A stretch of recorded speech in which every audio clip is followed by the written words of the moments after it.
inquiries, call the Signet hotline on 0770 572 656.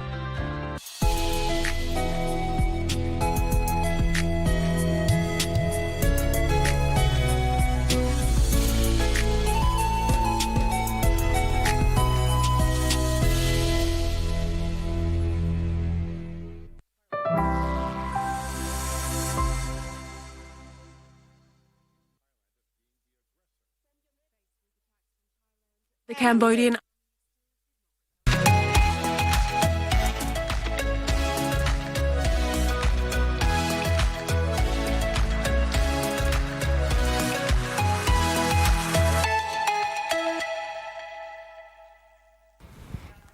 The 9th of December 2025. The year is coming to an end. What have you achieved so far? What you set in January? Have you worked towards it? And now, December, month ya kujivinjari, kurelax, spending time together, taking stock of what you have been doing all the year around. Welcome to the program. My name is Mike Muigai. Of course, and as always, a lot has been prepared for you this Tuesday, including matters to do with health. Also, I'll be having a conversation regarding matters to do with the Huduma centers. How have they made government services accessible to mwananchi? Yeah, those are conversations that will be happening here. And Marie. Yes. When December comes, really, what comes to your mind? What do you take the month of December as? It's a lot, actually. A lot, just like you've put it. It's a time to, I wouldn't say necessarily reflect, yes, but it's a time, I think for me it's almost like automatic. You start wondering, okay, the year is coming to an end. Yes. What have I achieved? What are some of the things that I was planning to do? Where am I? So it's a bit of, reflecting and just questioning yourself. Yes. And all that. So yeah, it's always a time for me to just like, wow, the year has come to an end and now we are gearing up for the next year. What's going to be in the coming year? Yeah. So it's normally more about interrogating myself in very many ways. Yeah. It's for me, it's a month of audit, self-audit in terms of whatever I had intended to achieve. Have I achieved? If not, what am I going to do in the next coming year to ensure that whatever goals I set, I achieve them? Plus, it's also a month to rewind, sit down, relax, because mwaka imekimbia na kama mwaka imekimbia umefanya kazi. Yeah, it's true. And yeah, I don't know whether to say it's maturity or what. The years seem to go by very fast. Yeah, because time January just fast. the other day, and now we are talking about December 2025. Yeah. And God willing, we shall see 2026. So, and just like you've put it, but I've also learned not to put too much pressure. Yes. Everything is like a marathon. Yes. It's not like a microwave where you put and things just get hot at once. So whatever plans you're interrogating, I also feel like you should have grace with yourself in the sense of there must be something that it might not be 100%, but there's something you've done about it. So give yourself a pat on the back, for whatever it is that you've done. Where you think you could have done better, you still have time. So I feel like sometimes people are too hard on themselves. Yeah, don't be too hard on yourself.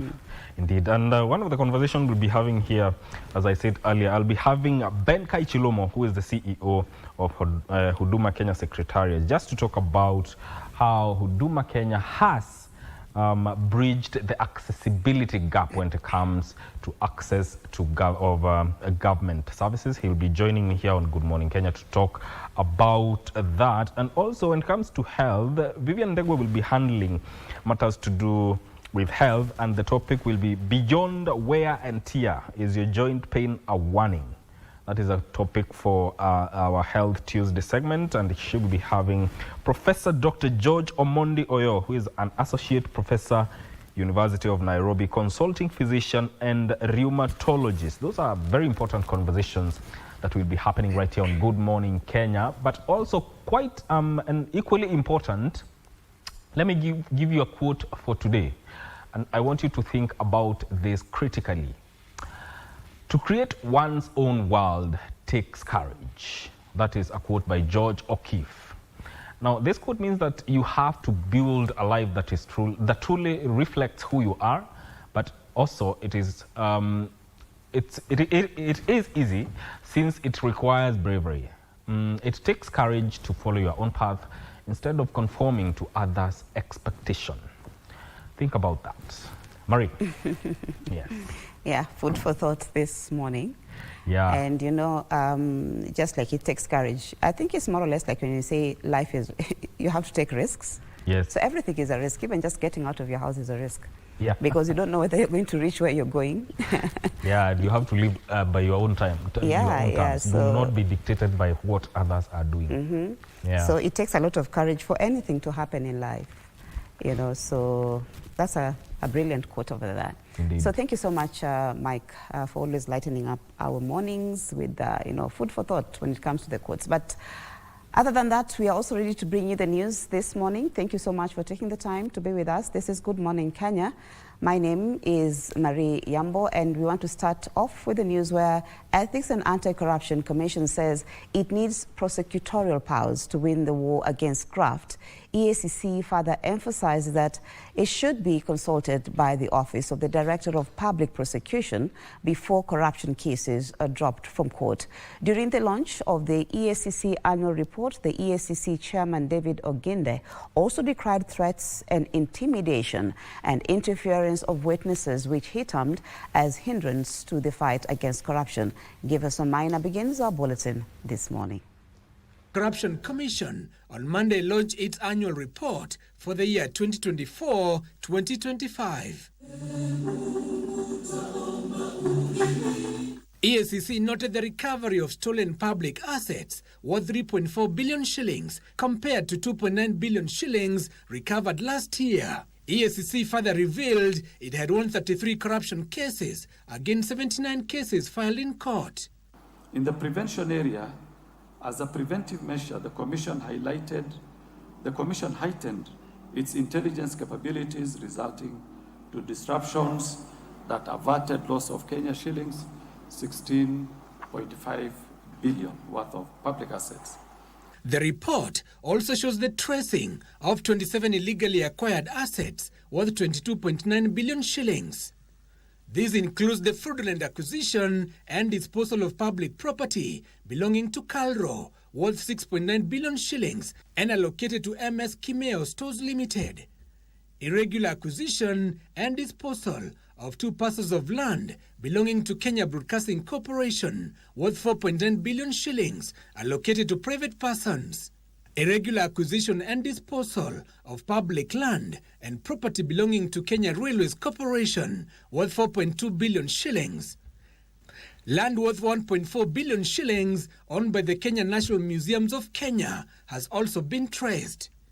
EACC Chairman David Oginde and Chief Executive Officer Abdi Mohamud, however, decried weak enforcement of Chapter 6 of the Constitution, threats and intimidation and interference with witnesses, saying they were a stumbling block to the fights against corruption. These challenges cannot be tackled by EACC alone.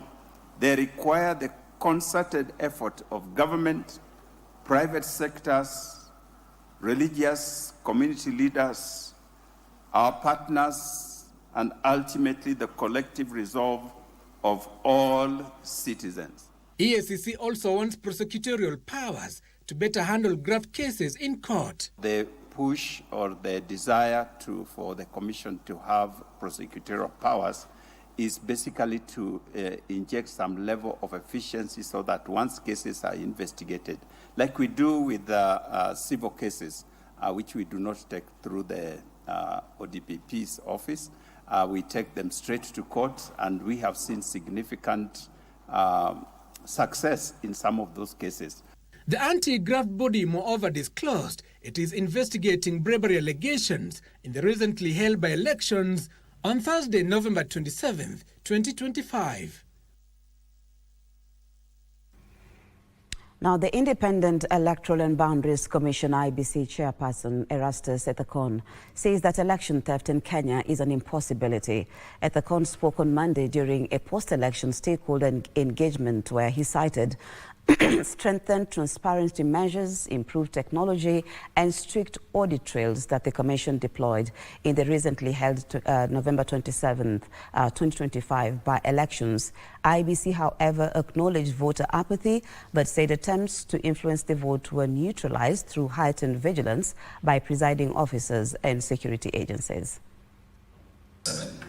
The post-election stakeholder engagement brought together the Independent Electoral and Boundaries Commission, state and non-state actors, among others. Here, IBC chairperson Erastus Ethekon expressed satisfaction with how the electoral body conducted the recently held by-elections. That to steal election in this country is an impossibility. These returning officers here can confirm to you, even observers, honest observers will tell you, the media that witnessed these by-elections, it's impossible. Ukipewa shilingi 1,500 utapata kura wapi ya kuweka kwa box na utawekelea wapi mbele ya all these cameras and eyes. This even as the Commission added that the Kenya Integrated Election Management System KIMS-KIT performed optimally at 99%, ensuring transparency despite challenges such as voter apathy and attempts to influence the outcome. Our technology worked 99%. And I'm sure some of the colleagues who are in the field, as far as Banisa, where we had a constituency by-election, Commissioners Noor Hassan can confirm that in Banisa, the KIMS-KIT worked 100% in identifying the voters. IBC also sounded the alarm of what it terms as dangerous rise of super agents who allegedly disrupted the mini polls through intimidation, violence and unlawful interference of the electoral process. Most of them were sitting members of parliament or senior politicians in opposition. And the challenge around this super agents business is that when these people show up in a small polling station in Nyansiongo, Kerenyo or somewhere, they overrun the polling station because they will come in accompanied by their so-called supporters. And we condemn these instances of assault, not only against our officers, but also against the general public. We also witness vandalism and destruction of election materials. We remain committed to ensuring that the electoral security is anchored on neutrality, respect for human rights, and a timely response to emerging threats. According to the electoral body, several cases involving officers who were assaulted or interference of election materials were referred to security agencies, and arrests and prosecutions are expected. Energy and Petroleum Cabinet Secretary Opiyo Wandayi has disclosed that Kenya is now operating at 93% renewable energy as the country moves towards full clean power transition by the year 2030. The Cabinet Secretary, who spoke during the commissioning of the rural electrification projects in Busia and Siaya counties, where more than 280 households have now been connected to the national grid, said the government intends to expand clean energy to rural communities as part of the national strategy. Ben Chumba now reports. Kenya's commitment to clean and sustainable power is gaining momentum, with the government now inching closer to its target of 100% renewable transition by 2030. During the commissioning of electrification projects in Busia and Siaya counties, Energy Cabinet Secretary Opiyo Wandayi said the country has already achieved 93% clean energy production, with rural counties expected to benefit most from the transition. We are more than convinced that by that time we shall have achieved the 100% transition. But also, in the same year, we want to have achieved the universal electricity accessibility. Currently, the country hovers at around 76%. We are more than convinced that with the strategy and the commitment and the plan put in place by the President and his government, that is going to be achievable. In Busia County, 72 households in Amongura village have been connected giving residents access to safe and reliable power for the first time. This county of Busia has been allocated some 1 billion shillings to connect some 17,000 or so households, okay? And Teso South is going to be allocated about 20 million out of that to bring on board about 2,500 households. This is a continuing exercise, and it's part of the promises that were given out by President William Ruto. In Siaya's Game constituency, the Nderi electrification project has linked 210 homes, supporting learning at the local primary and secondary schools, while boosting small businesses and improving storage of perishable goods. In this financial year, rolling on from the past one, this county of Siaya has been allocated 2.2 billion shillings for purposes of extending electricity to the villages and to the households. The Rural Electrification and Renewable Energy Corporation says such connections will help drive local economies, reduce the cost of doing business, and expand access to digital services in rural communities. This power that my people will see today is going to boost the economy of this place. We've taken our young people to TVETs, they have acquired the skills. Most of them will start their own small businesses. We are going to build entrepreneurs from these local villages. The Ministry of Energy and Petroleum expects more villages to be connected in the coming months as Kenya pushes toward universal electricity access and a full green energy transition. Mimi sikujua siku moja nitakuwa na stima. Stima nilikuwa naona tu kwa wengine, na leo nimepata stima. Sasa nashukuru sana. Nimekuwa na shida mingi juu ya kitu inaitwa stima. Sasa hii watoto wanasoma wakiwa na raha. Hata mimi natamani sasa nianze biashara nikiwa na stima. Mwangaza iko. Kila mahali ninapotembea, kila nyumba naona tu ni mwangaza. And with the commissioning now complete, over 280 new households here in Siaya and Busia counties have been connected to the national grid, marking a major milestone in rural electrification efforts. Reporting from Game constituency in Siaya, I am Ben Chumba. Thank you, Ben Chumba. Now, Kenya Broadcasting Corporation Staff Pension Scheme is protesting a ruling by Justice Ocharo Kabira directing the taxing master to base his calculation on the erroneous 18 billion shillings that lawyer Morara Omoke claims he recovered for the scheme. Through its chairman, Martin Kingasia, the pension scheme on Monday sought to have the deputy registrar, that is Daniel Mbeja, who is the taxing master, hear his plea before deciding on the matter.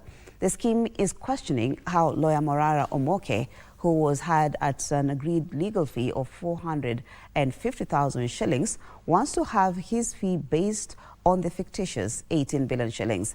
The taxing master allowed the scheme's chairman to file his written submissions through its lawyers Gikera and Vadgama Advocates by close of business on Monday to help him make a ruling on the 15th of December 2025.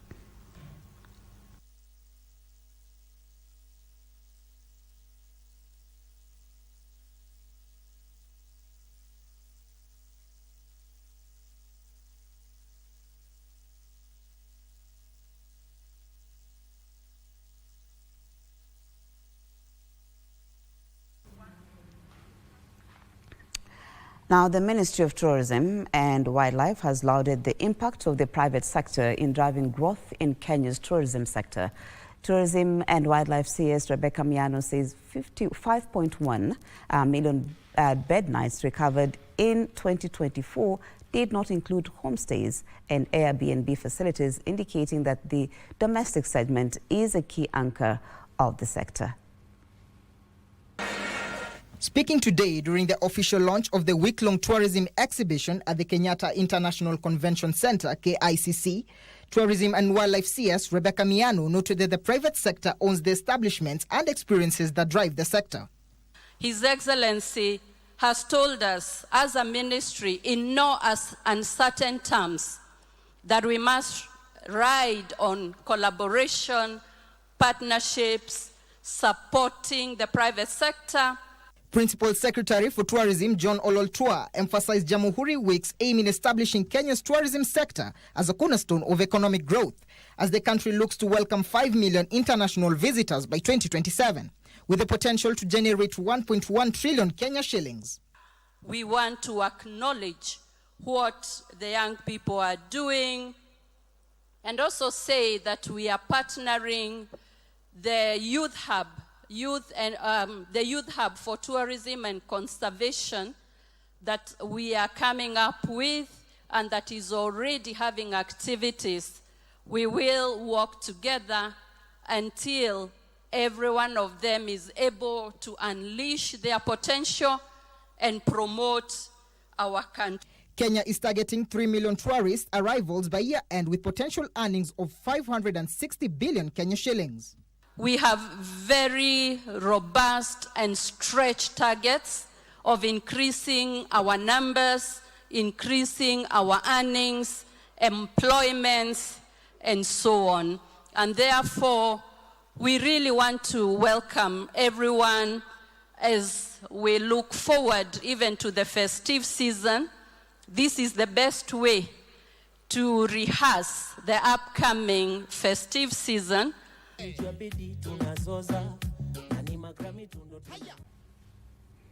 Countries under the Northern Corridor Transit and Transport Coordination Authority are seeking to reduce health risks and accidents associated with movement of goods along the route by addressing issues such as mental health, stress, fatigue, and drug abuse among mobile workers.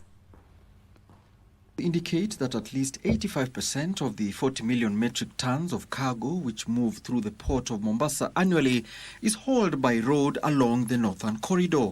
According to Health Cabinet Secretary Aiden Duale, the more than 3,500 trucks which transport the cargo daily from the port of Mombasa during peak seasons carry not only goods but also health risks and essential needs of the mobile populations.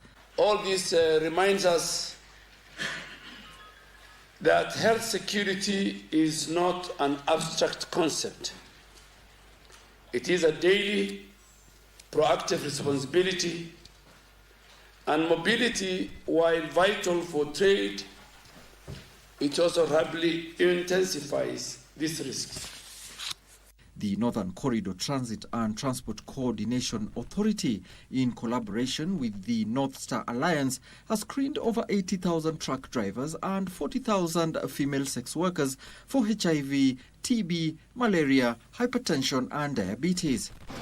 It looked like the real danger. Everybody talked about how does somebody live on the road for so many days or months and not being exposed. And it is true. In the early days, it really was clear that the rate of infection among the truck drivers was higher. The collaboration is expected to help reduce incidents along the Northern Corridor. In the last few years, the Northern Corridor has focused in making it a development corridor. And being a development corridor means you look at the aspect of interaction of the corridor with the people and activities along the corridor. So one of the key output of the corridor's growth and having to look at it as a development corridor is the health impact of the corridor on the population. Our fundamental challenge, therefore, is how do we construct and manage the corridor that are only not economically efficient but must inherently be healthy, must be safe, and must be resilient. Duale said through regional collaborations, Kenya is tracking cross-border diseases such as the recent Marburg virus disease outbreak, anthrax and cholera. And smallholder avocado farmers should focus on producing high-quality fruit that meets international standards to tap the growing global demand. Speaking during a meeting with diversified stakeholders in the agricultural sector, Kiharu Member of Parliament Ndindi Nyoro emphasized on the need for farmers to adopt modern farming practices that meet export requirements to secure markets for the Kenyan produce. During the meeting that brought together over 20 agriculture organizations, the clarion call was smart farming. 70% of the entire rural population. Because the rural population in Kenya, 70% are engaged in, especially agriculture itself, farming. With demand for Kenyan avocados rising steadily, speakers at the event said empowering farmers to produce quality products for the export market is key. And small scale meaning we are dealing with agro-vets, more than 300 outlets throughout the country. We have got another team that is handling the small scale to ensure that even farmers who are doing even small portions of trees of avocado, they can be able to get assistance. Agrochemicals Africa Limited Finance Director Salman Karmali underscored the need for frequent training sessions and demonstration farms to equip farmers with practical skills and up-to-date farming techniques. They are more user-friendly, not only the user-friendly, and they are not only price effective also, but they are good for our environment and our health as well. During the event, the best in the avocado industry were fitted. We are trying to bridge the value chains around it. Even if they are selling a lot of it in raw form, at least there is something we are doing in terms of value adding. But I'm even more proud that beyond exporting the raw avocado, many of us here are actually also making oil. The event was held ahead of the Avocado Summit slated to be held next year in Makueni County.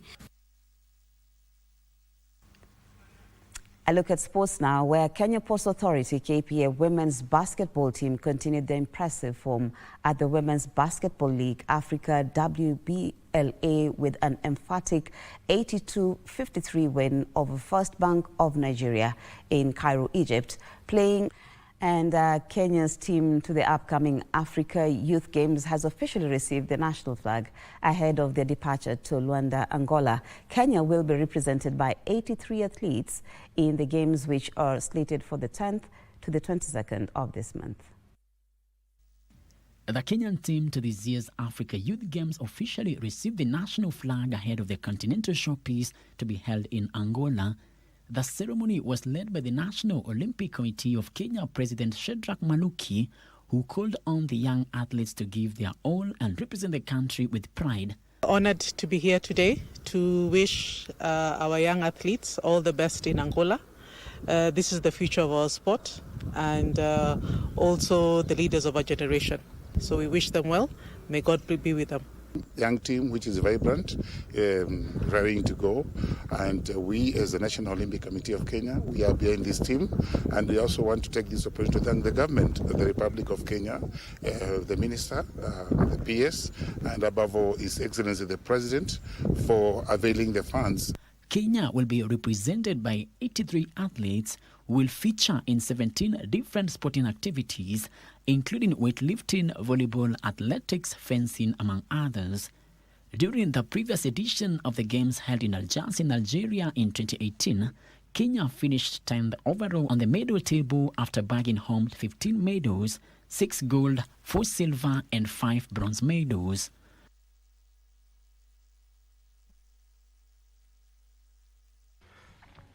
And Seniors FC were crowned champions of the inaugural Wamatangi Football Cup after defeating Butterfly FC from Ruiru 6-5 in a tense penalty shootout. The thrilling final took place during the official launch of the newly constructed Thigio Stadium in Deia Ward, Limuru Sub-County. Following the win, Githunguri Seniors pocketed $500,000 shillings, while Butterfly FC received 250,000 shillings. 100,000 shillings was awarded to the team that finished in the third position. Additionally, FKF Kiambu County was awarded 2.7 million shillings in funding to support the growth of the tournament. The tournament was geared towards giving an opportunity to talented youth in the area to showcase their skills and get nurtured.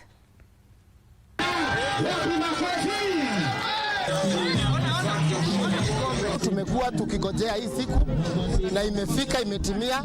Tumeweza kupata ushindi kama Githu Seniors, tumeweza kunyakua kikombe cha Governors Cup Kiambu County. Ndio mara yetu ya kwanza, miaka yetu ile 10 hii ndio miaka kwetu ya kwanza kusema at least tumeweza kupata kitu ya kupeleka nyumbani. Kwa hivyo sasa vijana watoke kule mandukani, vijana wetu watakuwa wanafanyia michezo hapa.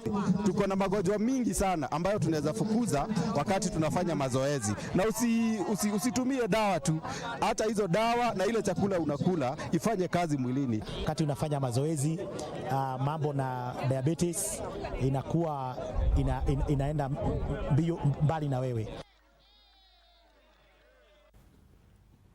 We've come to the end of the news this morning. Thank you as always for your time and your company. My name is Marie Yambo, and of course, we'll be having more news updates later on in the day, so you can stay tuned if you can. But Good Morning Kenya still continues. My colleague Mike Muigai will be taking you through together with Vivian Degwa through the rest of the Good Morning Kenya show.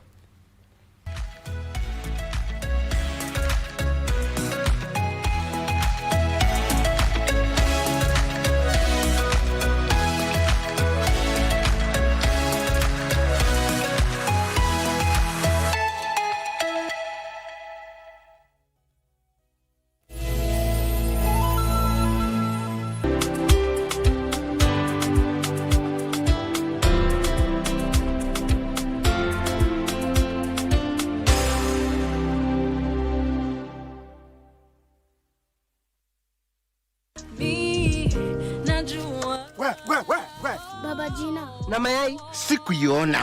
Akibada ile pesa yote. Masa! Kwanza yenda alinitengenezea hii. Wow. Sisi skills zitamsaidia in future. Josh! Mama Cindy! Mama Kenti toka. Kumbe hivi ni kweli. Ni nini unaficha? Hiyo pesa nitakurudishia.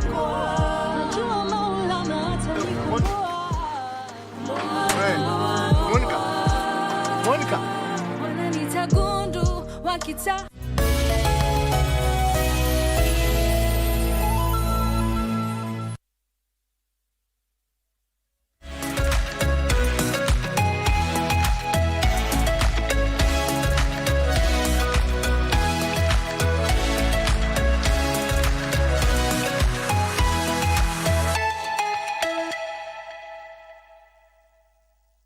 Minutes past 7. You're still watching Good Morning Kenya. Welcome back. My name is Mike Muigai, and she's here, ladies and gentlemen. Vivian Degwa is in the house. Good morning, Vivian. Good morning, Mike, and a very good morning to each and every one of you. Naambiwa mic yako imezima. Yeah, so we're going to do newspaper review before we come back with more conversations on this Good Morning Kenya. So I'm going to start you off with what is captured on the front page of the Star newspaper. Unregistered 1.5 million Nyanza voters to swing 2027 polls. That is a story that is told on page 6 of the Star newspaper. Regions voter listings lays bare untapped electoral might, historic exclusion. That story is told in detail on page 6 of the Star newspaper. Intrigues in 2027 Nairobi governor race. That story is told in detail on page 7 of the Star. And here is a photo of the these are the photos of people who want or are interested, have expressed interest in vying for the governor's seat of the Nairobi City County. Read that story on page 6 of the Star newspaper. Use of tobacco linked to rising infertility cases, cautions World Health Organization. Tobacco use is emerging as a silent but powerful cause of infertility. Worldwide, the World Health Organization warns its first ever global guidelines on preventing and treating the condition. It has urged the government to treat tobacco control as a core pillar of reproductive health, warning that smoking sharply raises infertility risks for men and women. Read that story on page 2 of the Star newspaper. The first stay in cell post made to advocate for the needy. Matende. For believers, names have power. Perhaps this was always on Reverend John Wall's mind when he named his grandchild Melchizedek. Means, among other things, justice. Robert Matende tells the Star. That is a story you can read on page 12 of the Star newspaper. Brewing trouble, MPs on the spot. Audit exposes CDF cash misuse. That story is told on page 4 and 5 of the Star newspaper. Just to touch a little bit on what it's saying, MPs are once more in the spotlight after the latest audit uncovered flaws in the management of National Government Constituency Development Fund. Fresh findings by the Auditor General, Nancy Gathungu, exposes how constituency management committees with MPs as patrons could be mismanaging the NGCDF kitty. Read that story on page 4 and 5 of the Star newspaper. Good morning, Vivian. Good morning, Mike. How are you doing this morning? My mic is now okay? Yes, it's... I am doing all right, but not too well in terms of what I've seen on the roads today. Yeah. I mean, I've seen there's a story on road carnage, and I think it's time we really look into that matter, because the numbers are really going high. There was an accident on Thika Road this morning. I'm not sure if it was a hit and run, but there was a young man who was, you know, on the road, and the scene was not looking good at all. So let me just urge each one of us to take responsibility on the roads, you know, from the motorists to the pedestrians to the motorcyclists. Like, every one of us has a role to play to ensure that we are all safe on the roads. But yeah, very important, especially now that we are heading into, not actually heading, we are already into the festive season. Yes. So people need to be very seriously cautious when they are using the roads, whether at night. Be a safe road user, because when you use the road safely, you protect even the other road users. Absolutely, absolutely. It's not just about you, it's about everyone else who is using that road. I mean, the roads are public property, so yeah, you know, we all have a right to be using it. So how about we all take responsibility as we are on the roads, especially during this time. And then let me begin with a story that is, I will not start on the front page. Let me begin with this story on road carnage that is on page 5 of the Daily Nation. So 2,400 pedestrians, motorcyclists died this year. Be careful on the roads, motorists urged as festive season starts. Now, calls for motorists to exercise greater caution on the roads are growing louder as new statistics reveal a worrying rise in traffic fatalities. According to the National Transport and Safety Authority, 4,458 people died in road crashes. Get that number right. 4,458 people died in road crashes between January 1st and December. And this is an increase from last year, where they recorded 4,311 losses of lives on the road. Now, the surge cuts across all categories of road users, with pedestrians and motorcyclists remaining the most vulnerable. This year alone, more than 1,400 pedestrians and about 1,000 motorcyclists have lost their lives. Figures that community leaders and safety advocates say demand urgent behavioral change, and I do agree with that. We need urgent change Very or important. changes Yes. on our roads. Let me take you back to the front page of the Daily Nation, and it says revealed how to get top senior school slots. Now, grade 10 learners will know the senior schools they will join before Christmas Day, with top candidates assured of their preferred schools. Now, candidates with automatic admission to boarding schools of their choice will include top 6 learners per gender in each STEM track per sub-county. We also have top 3 learners per gender in each social science track per subject, and top 2 learners per gender in each arts and sports science track per sub-county. These are the candidates who are assured of automatic admission to boarding schools of their choice. Now, candidates with achievement levels averaging 7 and 8 per track as well. When it comes to transfers, if you want to get a transfer from the school that you have been asked to be admitted to, requests to change schools to be made through the heads of junior schools at least 2 weeks before the official reporting dates. So that's the main story on the Daily Nation. Another story that has been highlighted on the top page is by-elections. IEBC laments politicians tried to influence poll officials. That is a story that is on page 6. I'll be getting into that. We also have how officials have turned state offices into graft dens. The Anti-Corruption Agency lists dozens of ministries, agencies and counties under probe for shady deals running into billions of shillings. That is a story that is on page 7 of the Daily Nation. Getting into the pages of the Daily Nation, we have impact of AI on environment to feature at the United Nations Environment Assembly. Now, delegates from 193 countries are in Nairobi this week to attend the United Nations Environment Assembly, that is UNEA.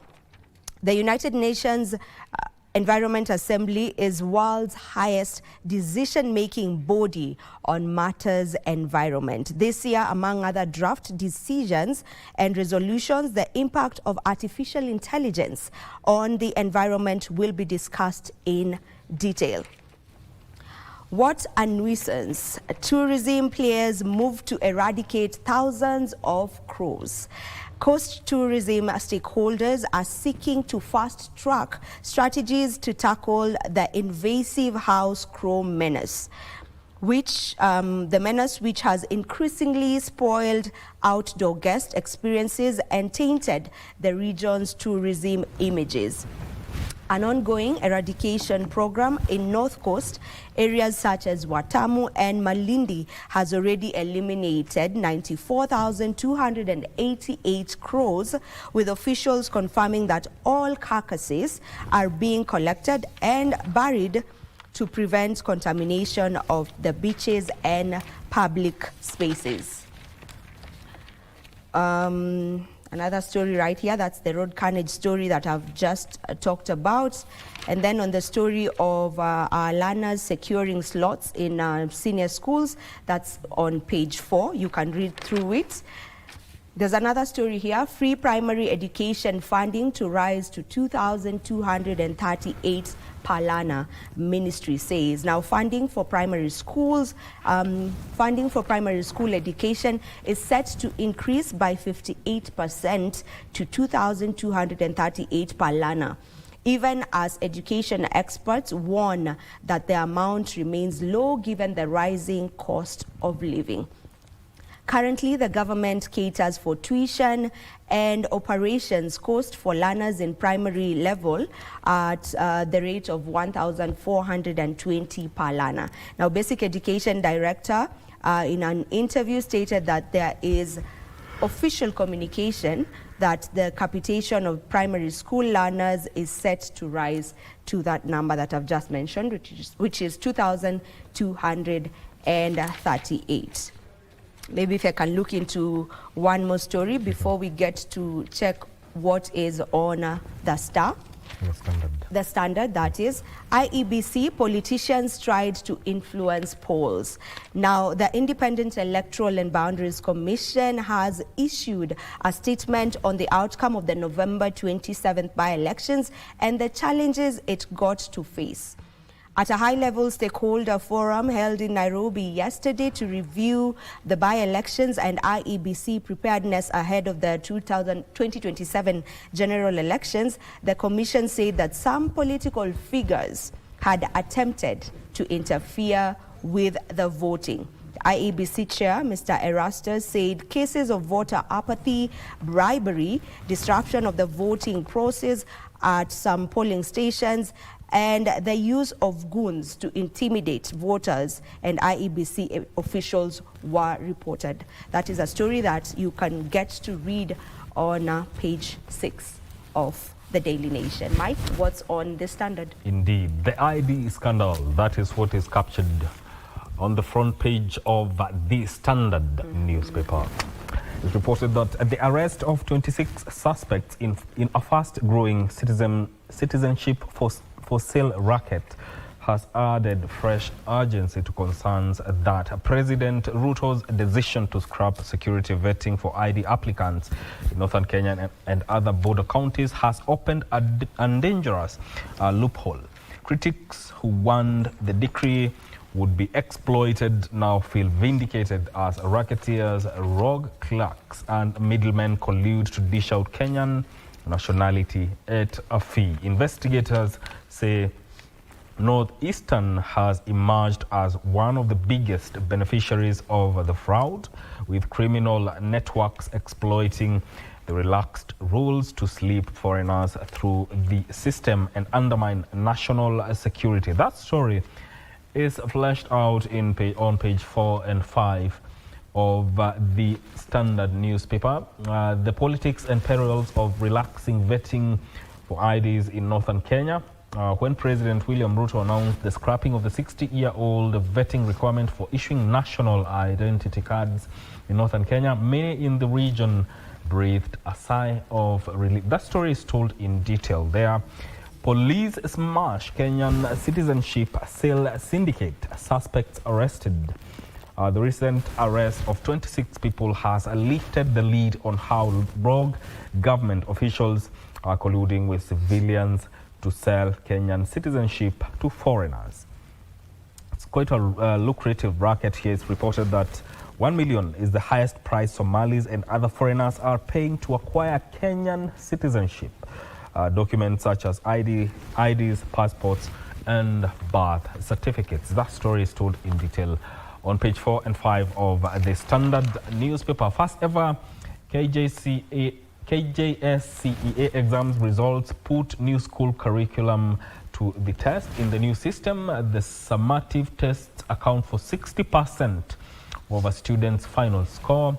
The remaining 40% is derived from school-based assessments. That story is told on page 2 of the Standard newspaper. More importantly, the story here, okay, Tanzania marks Independence Day amid youth fury as protests, amid youth fury and protests. The day is being observed under tension as youth stage peaceful demonstrations against oppression after disputed elections. Citizens demand accountability for state violence and disappearance, calling for democratic reforms and international scrutiny. That story is told on page 6 of the Standard newspaper. Court of Appeal rejects push for bigger budget share for judiciary. The judges observed that the case targeted the 2018 budget, which was overtaken by time. They noted that Adrian Kamotho had raised a critical issue but without a solution. That story is told on page 7 in detail of the Standard newspaper. Parliament seeks public views on Safaricom's stake sale amid outcry. The sale has sparked debate with MPs, opposition leaders, and stakeholders demanding transparency public input. Public participation closes on January 8 as MPs weigh investor interest, state revenue, and protection of taxpayers' wealth. Of course, public participation means that you can forward your views regarding Safaricom's stake sale that the government intends to do. That is a story you can read on page 8 of the Standard newspaper. Ethekon pledges free, fair 2027 elections despite violence fears. The IEBC, or the Independent Electoral and Boundaries Commission, has assured Kenyans that it is putting in place all necessary structures to deliver a free and fair 2027 general election. IEBC chairperson, that is Erastus Ethekon, has said the recent 24 by-elections across the country provided the new commissioners with valuable experience. He emphasized that the commission is open to constructive criticism that can help improve its operation. Those are the stories that are making headlines on the front pages of our local dailies. Of course, you can get your local dailies and read more on what has been captured and what is being reported. We need to take a breather that we can come back and have a fast conversation right here on Good Morning Kenya. We are going to have a conversation with Huduma Kenya CEO, that is Benkai Chilumo.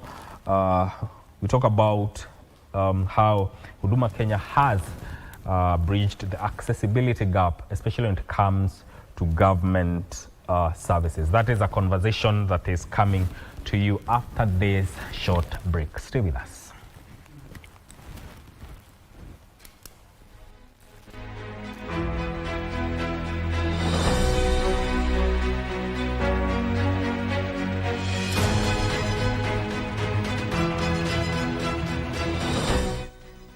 Professor Githu Muigai's legal training was boosted when upon graduating from the University of Nairobi in 1983.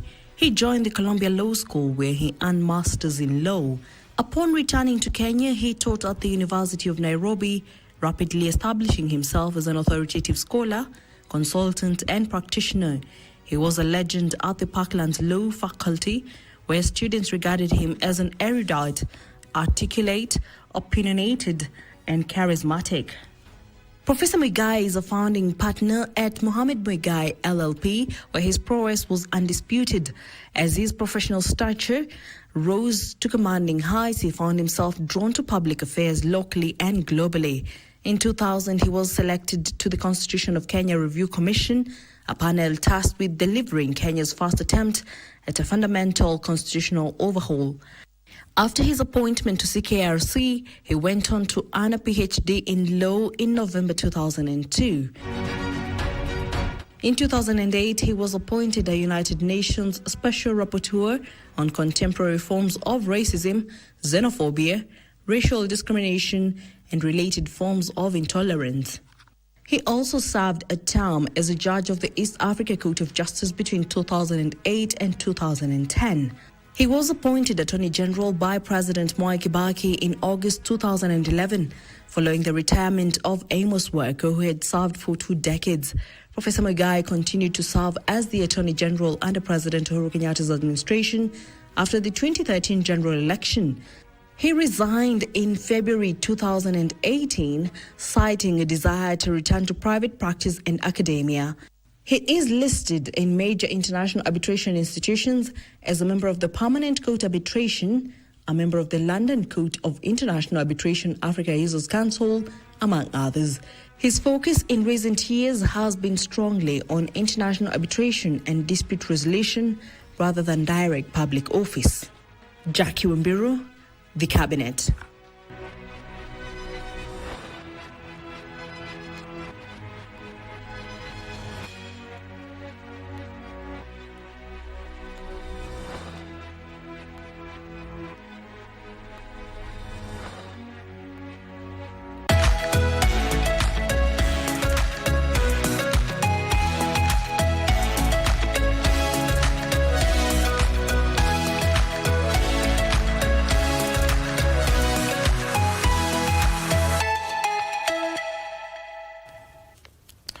Welcome back to Good Morning Kenya. My name is Mike Muigai. Welcome back, and you are just in time for our first conversation right here on Good Morning Kenya. Let's look at Huduma Kenya. It has been in place since 2013.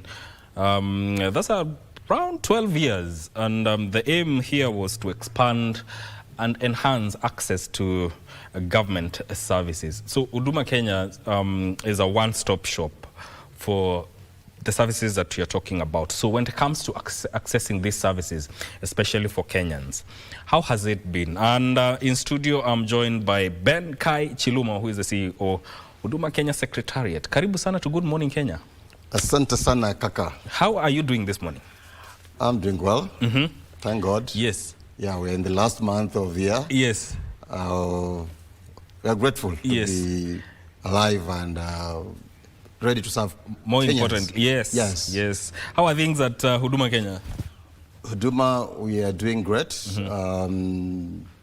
It's been a year of a lot of activities. Yes. But most important is that we've continued to maintain our zeal and spirit of ensuring that Kenyans continue to access government services with easy, with respect, convenient, inclusive, and most importantly, accessible near where the Kenyans are, which has actually been the motive and big agenda of the Huduma Kenya program. Yes. Yes. You know, the idea is to deliver efficient, citizen-centered public services through the integrated one-stop model. Yes. So how are you steering Huduma Kenya towards that? Maybe, as you and me may be very, very much aware of the situation before 2013, before we started our first Huduma Center at the GPO, where accessing government services was hectic, was crowded with so many complications, long queues, people asking for bribes before they are able to offer government services, which they actually paid a salary to do it. Yes. It was chaotic. And again, you remember, most of these government offices were located in the provincial headquarters then, and people had to cover longer distance to access government services. And that's why Kenyans found it a big deal, a big problem, such that when they were crafting the 2010 Constitution, they identified it as a problem. And so there was a specific clause, the clause 232, that made public service delivery a right to Kenyans, so that they can change that scenario. It is stopped there. When now we were crafting the Kenya blueprint, the Vision 2030. Yes. It was a solution had to be found and put as a flagship project, and that was the Huduma Kenya. It came as a flagship project in the Vision 2030, and the solution was one-stop shop. What is one-stop shop supposed to do? To bring all government services, citizen-facing, under one roof, so that now people stop moving from one place to the other. You go the office of NRB for an ID. You go the office of CRS for a birth certificate. Go to NTSA for a driver's license. And all these are located, one in Upper Hill, another one in Hurlingham, another one the city center, another one the community. Now, Huduma Kenya brought a program where all those services were brought at the under one roof, number one. Number two, we adopted the open plan, where all service desks are at the open. So we eliminated the issue of someone asking for a bribe. Yeah, and we've ensured that we progress in that through technology, where now today you can access our services even through the E&M, there's mobile platforms. We also have the Huduma Contact and Telecounseling Center, the only all government contact center where you can call across the globe. You call 1919 and you'll get information about any government aspect that you may want. So that supplements the 59 Huduma centers that we have today across the country, from the first Huduma center in 2013 that was opened at the GPO. So I can tell you for a fact, people have appreciated that transformation. It was a game changer, and today Huduma Kenya program is the talk of the day as one of the best things that has ever happened to Kenya. Yes. Now, you have presence in all the counties, right? Yes. So what about the aspect of expanding Huduma centers to all the sub-counties now? What is the progress? Now, under the MTPF 4, the agenda is we are supposed now to devolve to the sub-counties. Because at least we've achieved the first goal, that at least we have a Huduma center in every county, and some of other counties we have more than one Huduma centers. Okay? But now we need to go further, because we want to ensure that you don't have to walk a longer distance. Because as we speak today, there are still some people who are so far from the county headquarters and still have to cover a longer distance. So the president has guided that we need to continue devolving. And I can tell you for a fact that program is on. When I joined, we were 51. When I joined as the CEO, but I will speak today, we have added 8 more Huduma centers. We are now at from 51 to now 59. Okay? So we are progressing. This year, we intend to operationalize about 13 more. If we're able to get full funding, we should be able to operate 13 more Huduma centers so that Kenyans continue to get the service near their homes. God willing, we are looking at by 2027 to have increased our Huduma centers from 59 today to about 100, and we continue progressing to see if we can meet our target by Vision 2030, so that we can have a Huduma center at least in every sub-county. In every sub-county. Yeah. So in terms of enhancing digital service delivery, do you have strategies in place for that, to promote anytime, anywhere, access for citizens? As I've told you, through the digitalization that we've been embarking on, which is definitely one of the areas we've been leveraging in terms of service delivery. Yes. One, we are saying that with the contact and telecounseling center, already Kenyans can access this service across the globe. Yes. By just dialing 1919. Number 2, the electronic and mobile platform is there, where you can access our website and access some of the services within our platforms. However, Muigai,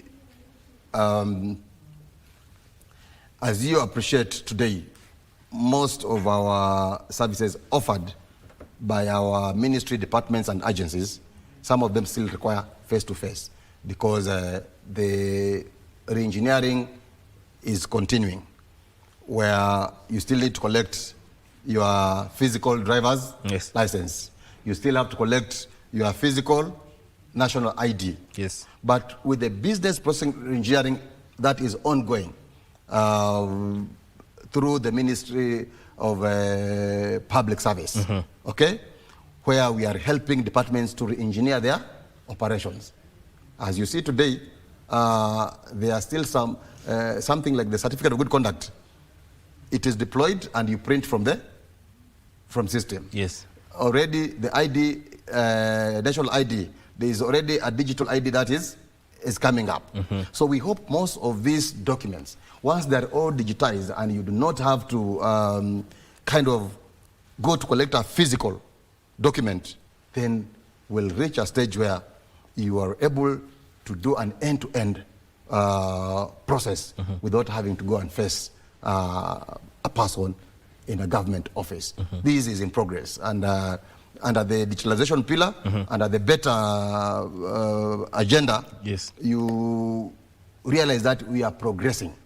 Already, apart from the around 158 services that we offer in our platforms, okay, we are now having over 25,000 services, okay, that have been digitalized and can be accessed without having to face a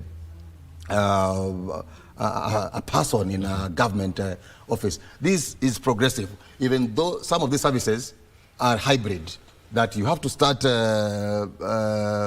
digitally, but you find that finally you have to end in an office.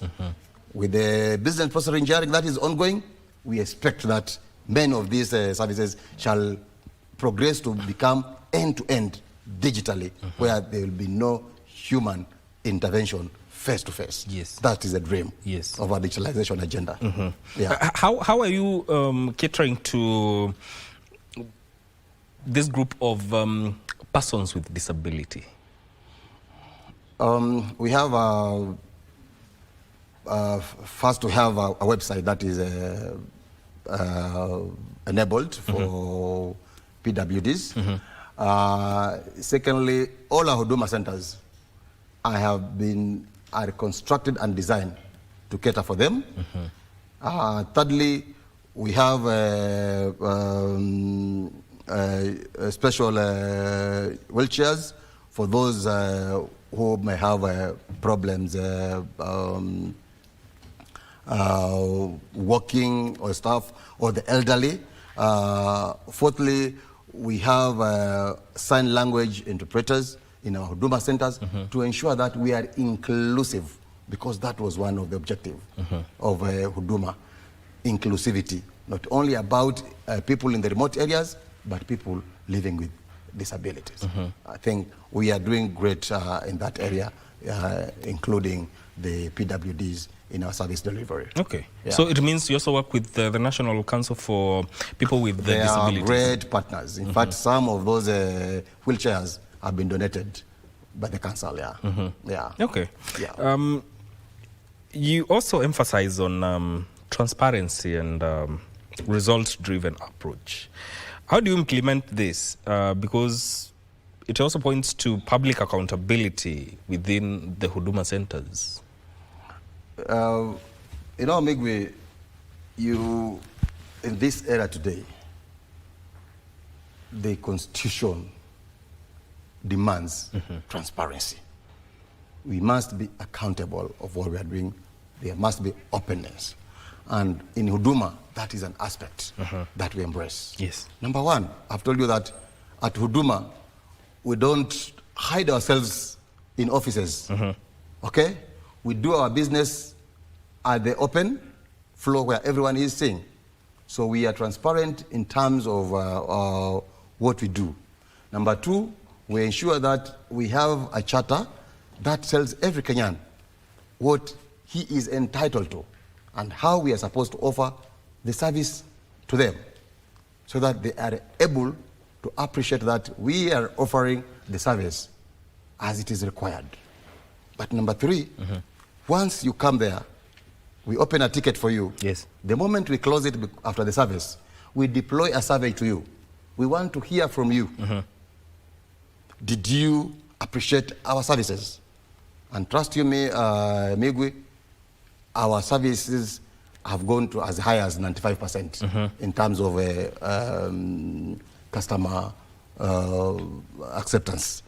They feel that satisfaction levels, they've gone up to about 95%. So this means that Kenyans appreciate what we are doing because we are open, we are accountable, and we are very strict in terms of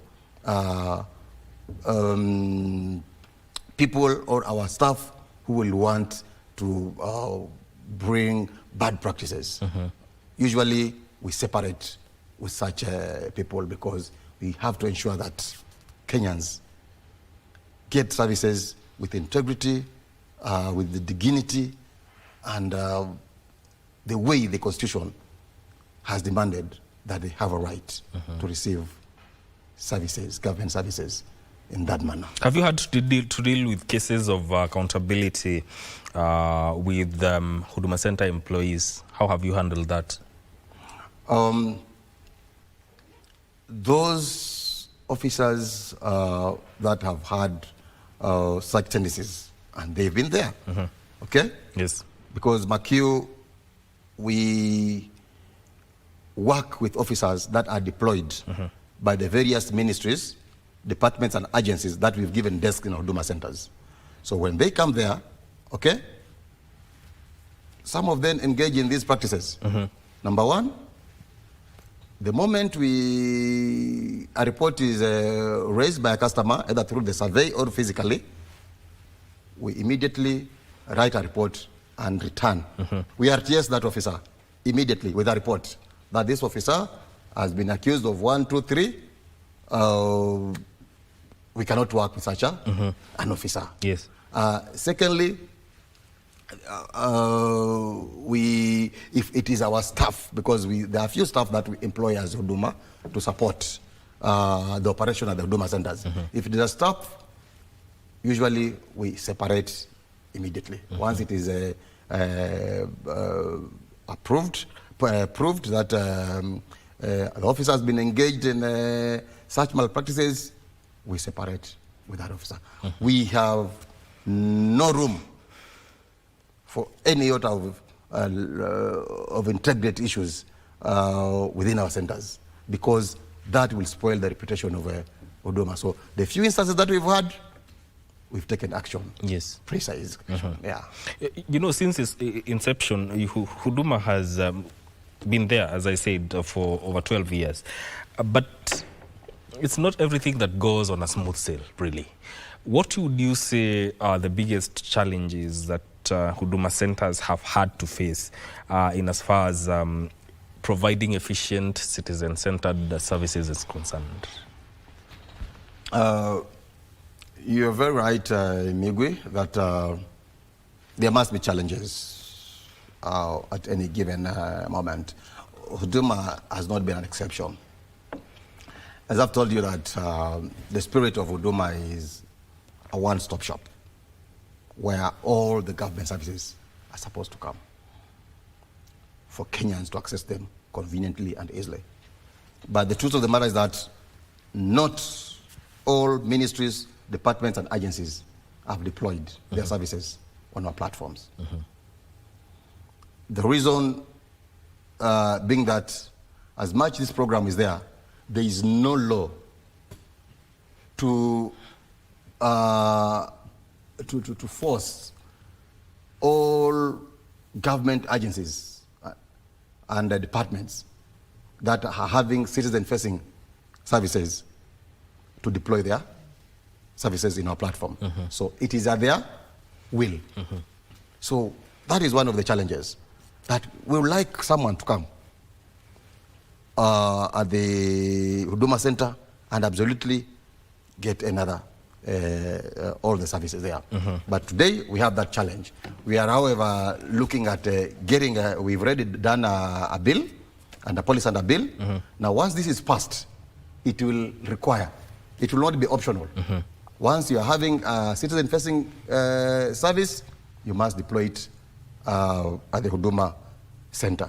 That's problem number one. Problem number two, we are having services that are being offered at the Huduma centers, but the same ministry is offering the same service at the back office. But as you know today, Huduma has become the face of public service. Every time you want a birth certificate, you'll be told, go where? Huduma Center. But do you know the back office is also processing birth certificates? That is duplication. Every time you talk of an ID, the first thing that comes in your mind is what? Huduma Center. But the back office of the ministry is also processing. Now the problem is that if there is a problem at the back office, the problem is, say that it happened in Huduma. So we have had a problem of lack of accountability, where there is a challenge. The Kenyan knows that IDs are offered at Huduma centers. Yes. And so when there is instances of corruption, someone said that Huduma Kenya are corrupt. And sometimes it did not happen at the Huduma platform. So one of the things we are looking at is to legislate or have a policy that will require that once a Huduma a service has been deployed at Huduma platform, then the back office should just be the administrative and other operational issues, so that there is accountability of who is offering this service. If it's an issue of allegation of corruption, we know it happens at Huduma. The other time I was another show, and a caller makes a query and asks, you know, I went to the Huduma Center Mombasa, yeah? I got someone who said he'll help me get a birth certificate. Then from there, he told me to go to his office. We took the lift to another office. Then I was telling him, Huduma Center Mombasa, you don't take a lift. It is on the ground floor. And here he was complaining that he was asked to offer bribe to a Huduma staff. So this is another big challenge that we are trying to work out, that we agree once a service is deployed and offered at Huduma Center, then at the back office, similar service should not be offered, so that we know where there's a problem, we know it's a Huduma. Yes. Otherwise, at the moment, there's that mix of blames. Sometimes Kenyans are not able to know who is this person who has a challenge in terms of service delivery. So I will want to highlight those two issues, apart from also the issues of technology, that we are still moving towards improving our technology to make it easier to access. Every MDA comes with its own technology, and we're still having to look at a better solution to integrate these technologies so that they can talk to one another. There is duplication. You find there at the Huduma Center, the NTSA are taking their fingerprints. The NRB for IDs are taking their fingerprints. Certificate of good conduct also, they take their fingerprints. We need to start to come with a solution where we can integrate this, so that when your fingerprints are taken, only one station is taking fingerprints that can be utilized by. So this is what we are looking at in terms of harmonizing these services through technology. And how do you ensure data protection for Kenyans who come through or use Huduma centers for government services? We are registered as data processors with a data ODPC. So we ensure all the information of clients is protected, because we take information from personal information from customers. We ensure that our staff sign the non-disclosure clauses, so that they are able to know that it is illegal to disclose information. And we also give rise to people who access this information, this data. It's not like open to everyone. So when someone shares data, we should be able to know who actually was able to retrieve and share. So we are complying. We are complying with the Data Protection Act, which is nowadays a requirement by any institution that is dealing with data for customers. Yes. How do you handle employee deployment, especially when it comes to Huduma centers in other areas away from Nairobi? How do you handle that in terms of even those who you employ there? For instance, let's take a County X. Do you employ people from that county, or it's a one-stop kind of an application where they apply but they are deployed to various, to wherever? Mike, one thing I need to tell Kenyans is that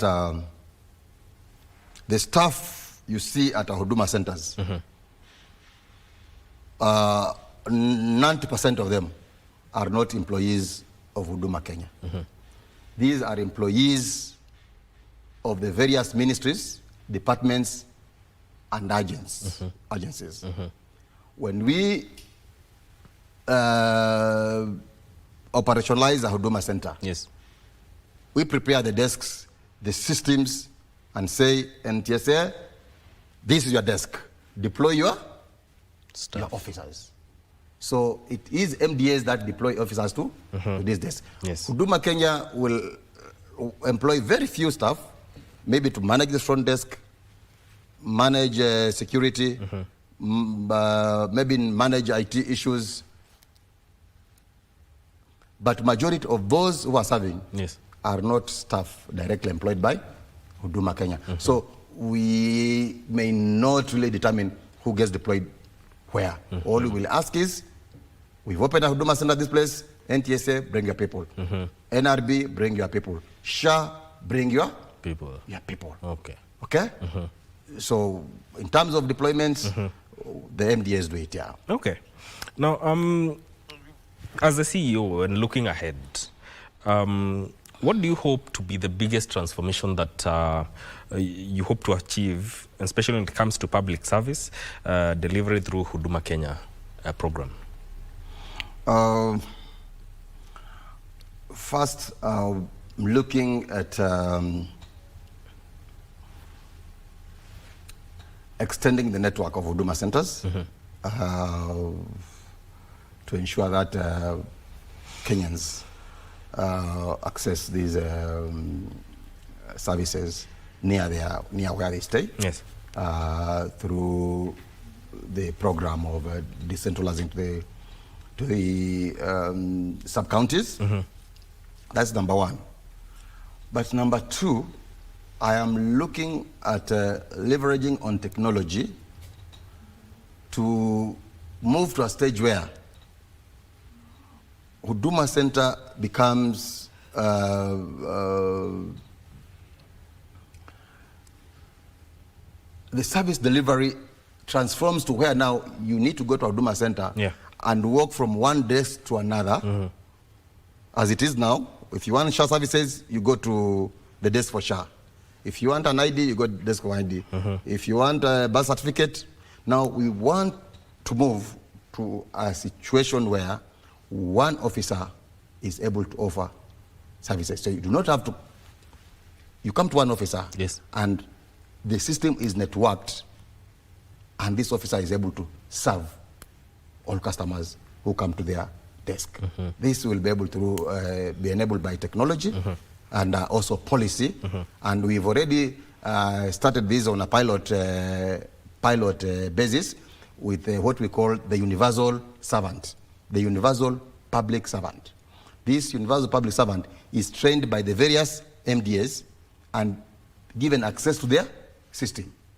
So when you come there, you tell him that my issue is this for which MDA? This MDA. Then the public servant accesses the system for that MDA. So it becomes easy, so that people do not have to queue at the various desks, but they only make one queue and can be served by any person at the desk. That is my dream about Huduma Kenya Service Delivery Platform. Now, how are the newly established sub-county Huduma centers, how are they going to integrate with Huduma Mashinani outreach, or even enhance it? You know, Huduma Mashinani is been an intervention to bridge the accessibility gap. Okay, as I've told you that at the moment, Huduma centers are mainly at the headquarters of the counties. and some countries are reversed. So we came with this other platform called Huduma Mashinani. Now, Huduma Mashinani, people go, follow the customers, follow Kenyans where they are.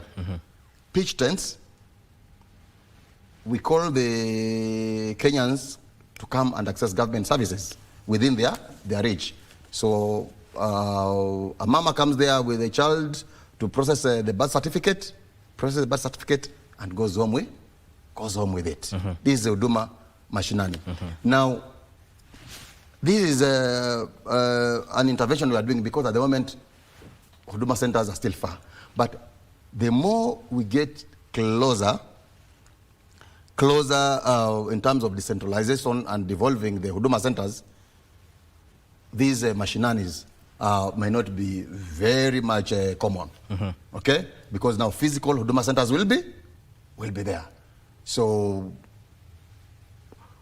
we are likely now to ensure that Kenyans get served by physical Huduma centers as opposed to now the Mashinani outreaches. But that is a long-term dream.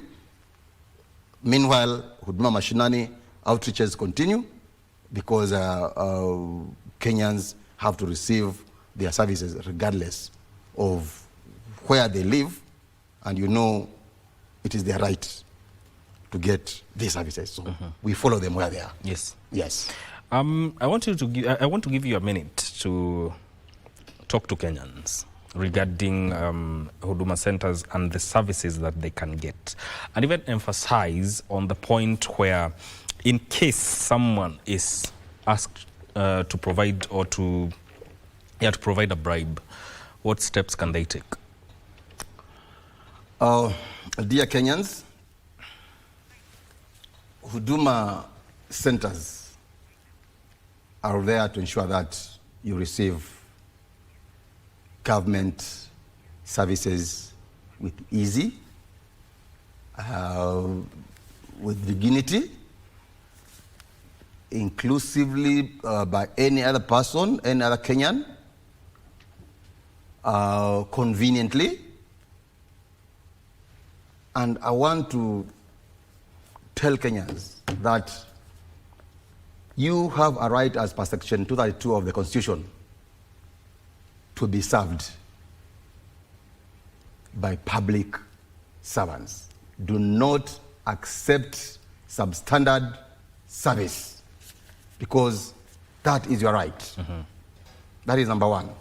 Number two, when you are not happy with government service, do not sit back because you are not helping yourself, neither are you helping Kenyans by keeping quiet when you receive a substandard service. Number one, complain. Now, how do you complain? First, take your phone, call 1919. A Huduma contact center agent will receive your call and action will be taken immediately. Number two, we have an ombudsman office desk in our Huduma centers. All right. Okay, they may not be everywhere, but we have them in most of our Huduma centers. Yeah. Ask for the desk of ombudsman, go and register your complaint there. All right. And this is not only about service at Huduma centers. Any government service that you are not happy, the ombudsman is the mwananchi's advocate. All right. You're supposed to complain. So please don't keep quiet. You help to improve our services by you telling us that you are not happy. But again, we'll deploy a survey. Once we ask you, did you like our service?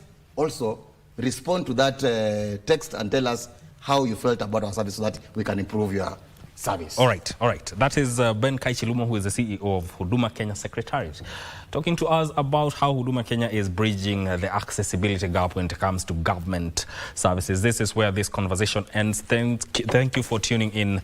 My name is Mike Migu. Don't go too far. Good Morning Kenya continues shortly on the other side of radio. My name is Mike Migu. Stay with us.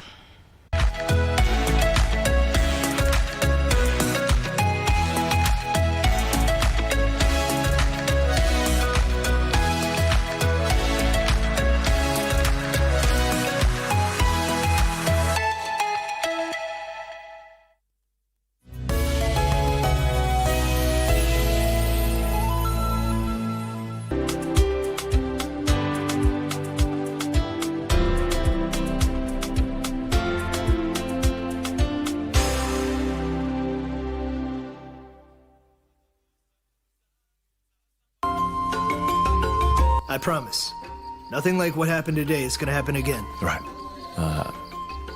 Here comes Monsieur. Auntie, you're good. Well, last night, I didn't do anything, and no one did anything to me either. 50 good years of flawless discipline, and you gentlemen ruined it all. You deserve a spot in the history books, huh?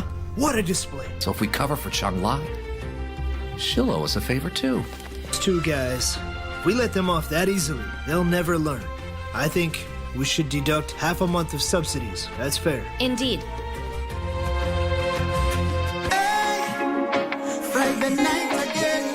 Greetings in the name of the Most High Jah Rastafari. My good name is Marley Moses, the positive warrior, alongside... Yes, sir, DJ D-Rage, the baddest. Each and every Wednesday from 10 p.m. on KBC Channel 1 TV. Tunakuletea the biggest reggae party in 254 in a yard extra. Extra niceness of reggae music. Extra dose of entertainment. When the thing is nice, we have to do it twice.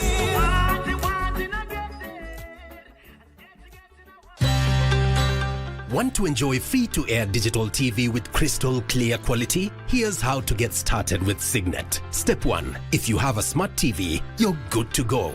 Next, connect the aerial to your TV. Now, do an auto search on your TV. Just follow the prompts on the screen. And that's it. You're now tuned in to Signet. Sit back and enjoy a wide range of free-to-air digital channels. For technical inquiries, call the Signet hotline on 0770 572 656.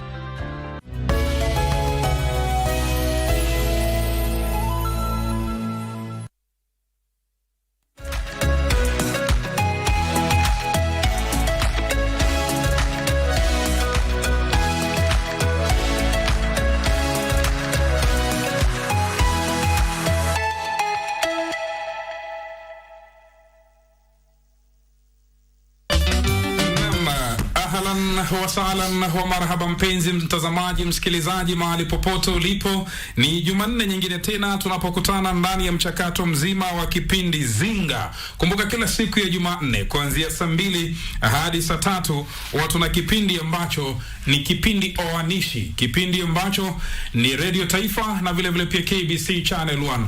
Wanasema siku zote katika mataifa yoyote yale, miongoni mwa vitega uchumi vikuu katika mataifa yaliyostawi ni utalii, mpenzi msikilizaji. Na ndani ya studio hii leo tutazungumzia mengi kuhusiana na utalii. Mpenzi msikilizaji, mtazamaji, nasema msikilizaji, mtazamaji kwa sababu ni kipindi ambacho kinakuja kupitia redio na runinga. Ni kwamba sekta ya utalii nchini Kenya imeendelea kuwa bora na kuimarika.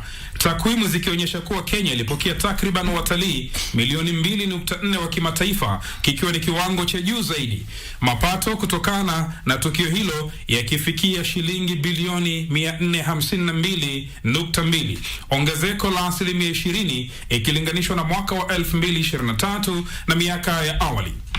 Mwaka huu maadhimisho ya sikukuu ya Jamhuri ya 62, wengi hawajui, lakini Kenya ilipata jamhuri ama iliweza kuwa na uhuru wake kamili mnamo mwaka wa 1964 tarehe 12. Na wengi hawajui kwamba Kenya ilizaliwa katika bustani ya Uhuru Gardens na wala sio Uhuru Park. Kuna bustani mbili. Achana hii yetu ya hapa ya Uhuru Park ambayo iko katika barabara ya Uhuru, lakini tunazungumzia kuhusiana na Uhuru Gardens pale maeneo ya Lang'ata. Tutakujuza mengi siku ya Ijumaa kupitia KBC Radio Taifa, historia ya Kenya ilipozaliwa, mpenzi mtazamaji. Sasa tangu Rais Daktari William Ruto kuingia mamlakani, siku zote za kitaifa zimekuwa zikipatiwa kauli mbiu, na kauli mbiu ya mwaka huu, mpenzi mtazamaji, ni swala zima la utalii, ambapo ndo tutalizungumzia. Kwanza ndani ya studio kunisaidia kulichanganua hili ni naye Mheshimiwa Katibu Idara ya Utalii, Wizara ya Utalii na Wanyamapori, Mheshimiwa John Lekaneni Ololtua. Karibu sana. Asante sana. Umejaribu kutaja ama kutamka hilo jina langu lakini naonekana hujapita mtihani. Jina langu ni John, ukitaka sote tatu, John Lekakeny Ololtua. Ololtua. Mimi ni katibu mkuu wa utalii katika nchi yetu ya Kenya. Katika wizara ya utalii na wanyamapori. Asante. Kama nilivyoingia nilimwambia mheshimiwa katibu jina lako linanitatiza na nisoma kidigo lakini utanisamea. Naona umejaribu sana. Na vile pia kando yangu hapa wanasema mahali popote ukiona mwanga kama hivi unavyoona taa za ng'ara basi huwa hapakosi jinsia ya kike. Niko naye Bi Jude Chepkemei ambaye ni mkurugenzi mtendaji wa bodi ya utalii nchini. Karibu sana Bi Jude. Asante sana. Umesema leo nataka kusikia Kiswahili. Nafurahia Kiswahili chako. Karibu sana. Na kwa mbali kabisa niko naye ndugu yangu Mike Machari ambaye ni mkurugenzi mtendaji wa chama cha wamiliki wa hoteli na watoa huduma za hoteli nchini. Karibu sana. Asante sana. Wajua kwa na kuangalia alafu naangalia ile jina Machari na nashindwa huyu Machari ametoka Ushelisheli ametoka wapi? Wengi usema ni Taita. Wajua tu ukizungumza mimi nilikuwa nafikiri umetoka milimani. Karibuni sana na naomba mjihisi huru. Asante. Tu nikianza na mheshimiwa katibu, hadi kufikia sasa nimesoma takwimu kidogo tu kuhusiana na utalii. Je, utalii wa Kenya tangu serikali ya Kenya kwanza kuingia mamlakani uko vipi?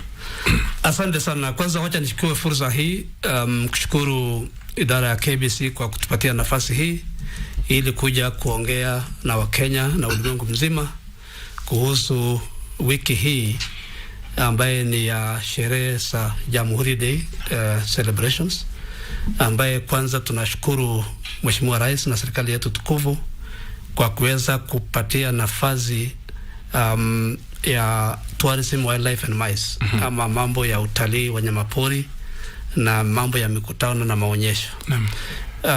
Hii imekuwa mtindo muhimu sana katika nchi yetu kwamba kila wakati tunapokuwa na sherehe kuu ya kitaifa tunakuwa na sekta fulani ambayo inaangaziwa kwa minajili ya kuonyesha ile jukumu muhimu ambayo hiyo idara ama hiyo sekta inafanya katika nchi yetu ya Kenya. Na kwa hivyo kwa wiki hii sisi tumepewa hiyo nafasi ya kuonyesha mambo ya utalii katika nchi yetu ya Kenya. Na tumepewa kuanzia tarehe 8, yani ambaye ni jana, hadi tarehe 12.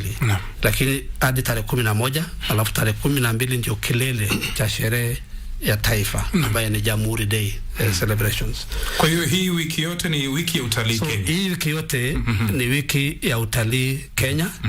Na pengine kabla hata sijasema mambo ya kwa nini utalii imefika wapi, naweza kusema ya kwamba tumepewa nafasi kwa sababu utalii yenyewe ni kiungo muhimu sana ya uchumi yetu ya Kenya.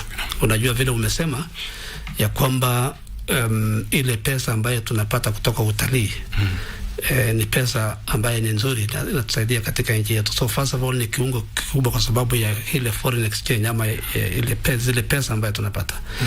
Ya pili, utalii pia inapeana nafasi ya kazi katika nchi yetu ya Kenya.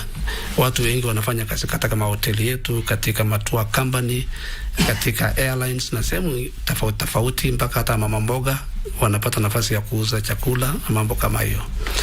Na kwa hivyo pia utalii inapatia sisi nafasi ya kuonyeshana heritage ama ile mazuri ya Kenya. Heritage, culture, utamaduni na mambo kama haya. Na kwa hivyo inaonyesha ya kwamba serikali yetu inatilia mkazo mambo ya utalii, na ndio sababu tumepewa hii wiki yote. Sasa hizi ukienda KICC utaona mambo mengi ambaye tunaonyesha mambo tofauti yenye nchi yetu ambaye iko naye. Mambo ya wanyamapori, ukienda huko saizi tuko na mini park hapo. Unahitaji kuenda Nairobi National Park, uenda hapo saizi KCC utaona Nairobi National Park live hapo.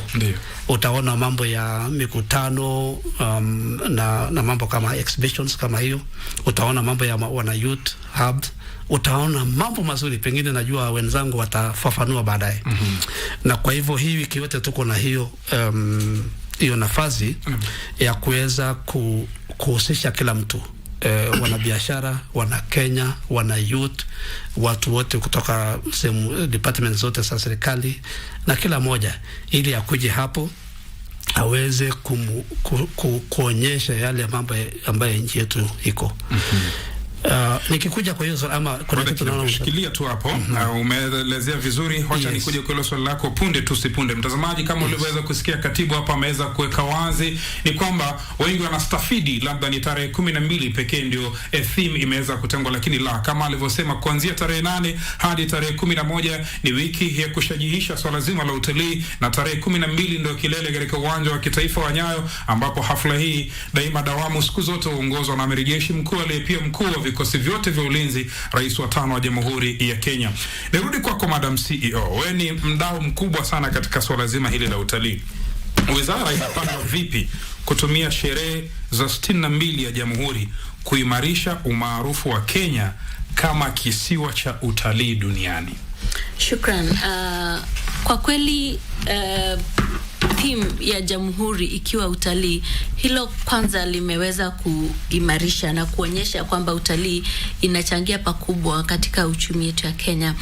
Tumeanza mikakati kule KICC ya kuonyeshana ni nini haswa Kenya iko nayo ambayo tunajivunia yenye inavutia watalii, na tumeungana na wanabiashara private sector, na tuko na mmoja wao kwa studio leo ili tuweze kwanza tuzungumzie mambo ambayo yana maana sana kuhakikisha kwamba utalii unaendelea kukuza uchumi yetu ya Kenya. Tuko na entertainment tofauti kama umeisikia Nganya, unakuja hapo unafurahia mambo ya Nganya. Tumeweza pia kuwa na wanabiashara ambao wanauza packages za utalii kule KICC. Ukikuja utapata bei nafuu kulingana na siku zile zingine kama unasherekea na sisi hii wiki, na vile vile kutembea katika mitandao kama venye tuko katika Radio Taifa leo, ili kuambia Wakenya kwamba nchi yetu ni nchi mzuri sana. Unaweza kutalii nchi yako, ufurahie, na unapotalii unaendelea kukuza uchumi, kwa sababu tangu Rais William Ruto aingie mamlakani mnamo mwaka wa 2022 utalii imekuzika na imeweza kuangaza na kuleta fedha na faida mingi kwa nchi ya Kenya kutoka 60% hadi 68%. Kwa hivyo vile tunaendelea kufanya kazi kwa pamoja, ministry na wanabiashara ambao tunaita private sector, tunaendelea kukuza uchumi wetu kupitia utalii. Bila shaka mtazamaji, kama ulivyoweza kusikia, kikosi kizima cha utalii kiko hapa. Tumekosa mmoja tu, waziri Rebecca Miano, lakini kikosi kizima kiko hapa. Sekta ya kibinafsi kama alivyosema Jude Chepkemei. Wajua nikisema Chepkemei nakumbuka tu wanariadha. Sasa nimekumbuka tu mwanariadha, lakini huyu pia ni mwanariadha katika utalii. Mwanariadha wa utalii. Mambo sekta ya kibinafsi huwa inachangia pakubwa katika ushirikiano na serikali katika masuala mbalimbali, na ndiposa hapa ndani tuko naye ndugu yangu Masharia. Wewe ni mshikadau mkubwa sana, kwa sababu bila hoteli watalii hawaji humu nchini. Labda baada ya miaka 62 mnaona sekta ya utalii nchini Kenya iko vipi? Asante sana. Sekta ya utalii baada ya miaka 62 ningesema imekuwa imekuwa kwa ziada. Ukiangalia wakati tulianza sekta ya utalii wakati wa uhuru, wakati Kenya iligeuka jamhuri, labda tulikuwa na mahoteli 2 matatu. Hoteli kama Norfolk, kulikuwa na hoteli fulani ilikuwa inaitwa New Stanley, ambapo imebadilika siku hizi inaitwa The Stanley, Sarova Stanley. Kulikuwa na mahoteli mbalimbali ya kihistoria, The Ark. Unakumbuka kuna historia pale nyuma ya The Ark, ndani ya msitu wa Aberdare, ambapo ndio malkia alivishwa taji, Malkia Elizabeth. Kwa hivyo ukiangalia utapata mahoteli yalikuwa machache kabisa, labda ungehesabu ungefikisha 10-12. Kwa sasa tunazungumza maelfu ya mahoteli, maelfu ya mahala pa kula, yani restaurants, maelfu ya watalii kuja nchini Kenya. Mamilioni. Mamilioni, na ni kweli ni mamilioni, kwa vile wakati huo tulikuwa tunazungumzia labda maelfu ama kwa mamia ya watu kututembelea. Kwa hivyo ukiangalia kwa hiyo miaka 62 kuna mambo mengi ambayo yamefanyika, lakini haswa miaka 5 ambayo imepita, wakati tulitoka kwenye hii shida tulikuwa nayo ya COVID-19, ndio tumeona sekta ya utalii ikikua zaidi. Ukiangalia kama mwaka jana na mwaka huu, mara ya kwanza watalii wa kimataifa kutoka taifa mbalimbali wamefika milioni 2.4. Wakenya nao ni wengi, na mwenzangu juu natakuelezea ni Wakenya wangapi wanafanya utalii ndani ya Kenya. Kwa hivyo tunaona utalii wenyewe, sekta yenyewe ya utalii ikikua, na ndio itasaidia hizi sekta zingine pia kukua. Kwa vile sekta ya utalii nikukumbushe, huwa haidumu peke yake, inadumu na sekta zingine.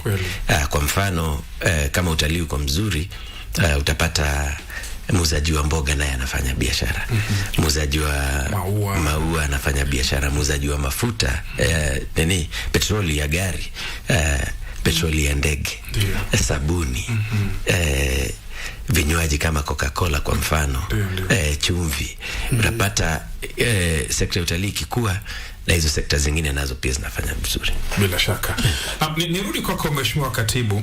Awali nilikuuliza labda hadi kufikia sasa miaka 3 tangu Rais William Ruto aingie mamlakani, tunaiweka vipi picha ya utalii katika taifa la Kenya? Tunaona pia kwa sasa kuna anga zimefunguka, ndege nyingi zinakuja, hususan katika uwanja wa Moi International Mombasa kule. Asante sana kwa swali hilo nzuri. Tangu Mheshimiwa Rais Dr. William Ruto achukue ushukani, naweza kusema ya kwamba sekta ya utalii imeinuka na imeenda juu zaidi. Na nitakupatia tu mifano chache tu, kwa sababu najua pengine wakati nipatie zote. Ndio.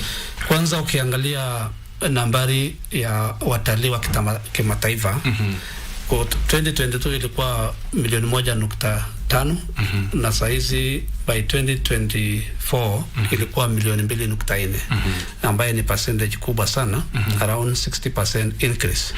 Ukiona pia mambo ya pesa ile ambaye inapatikana kupitia hawa tourist, pia ilipanda kutoka bilioni 268 billion na ikaenda mpaka 452 billion, ambaye imeongezeka. Lakini kuna yale ambaye Mheshimiwa Rais mwenyewe amehakikisha ameongoza serikali hizi ili iweze kufanya ndio ifungue sasa mambo ya utalii zaidi. Ya kwanza ni ile electronic travel authorization. Unakumbuka ya kwamba mambo ya usafiri ni muhimu sana katika utalii. Kwa hivyo serikali yetu ukiongozwa na Mheshimiwa Rais wetu alihakikisha ya kwamba hiyo mambo ya mtandao, wale wasafiri wanaotaka kuja Kenya, badala ya kuongoja apply officer, wanajaza kimtandao na inakuwa kwa haraka sana, na wanapojaza ikienda through wanakuja nchi yetu bila tatizo lolote. Nchi zote za Afrika zimepewa ikuwe visa free. Hawa wanakuja bila hiyo mambo ya ETA na nini, wamepewa nafasi ya kuja, na hiyo ni lengo la kuhakikisha kwamba the African market pia imeinuliwa. Kuna mambo mengi pia ambayo inahusu international airlines. Unajua usafiri ni muhimu sana katika utalii. Na serikali yetu imeweza kupitia kwa idara ya uchukuzi ama State Department for Transport, pamoja na ile ya mandege, ama unajua hii Kiswahili najaribu kabisa. Hakuna shida. Pia wamejaribu kuhakikisha kwamba wamefungulia nafasi.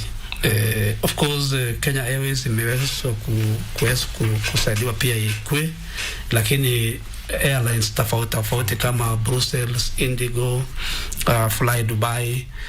Nikipeana tu kama mfano chache ya zile ndege ambaye zimepewa nafasi. Zingine zimepewa nafasi ya kuland direct kwa huko Coast ama Mombasa, na zingine zinaland hapa Nairobi, na kwa hivyo hiyo imepatia nafasi ya utalii pia iweze kuwa kama kwa urahisi. Pia tumeshuhudia mambo ya cruise tourism. Kenya Ports Authority waliweza kuhakikisha kwamba the landing site walijenga vizuri. So walipojenga hiyo ikawa rahisi sasa hizo cruise ships kuweza kuja.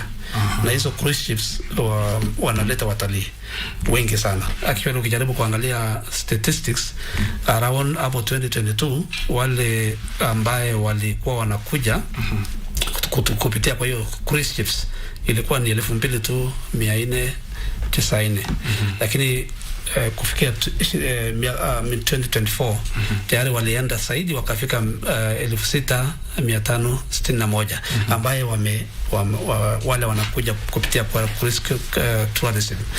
Lakini kuna kitu muhimu ambaye serikali yetu tukufu pia imefanya kupitia kwa rais wetu, mambo ya diaspora engagement. Unajua wale wa Kenya wetu ambao wanafanya kazi huko nje kwa mataifa mbalimbali.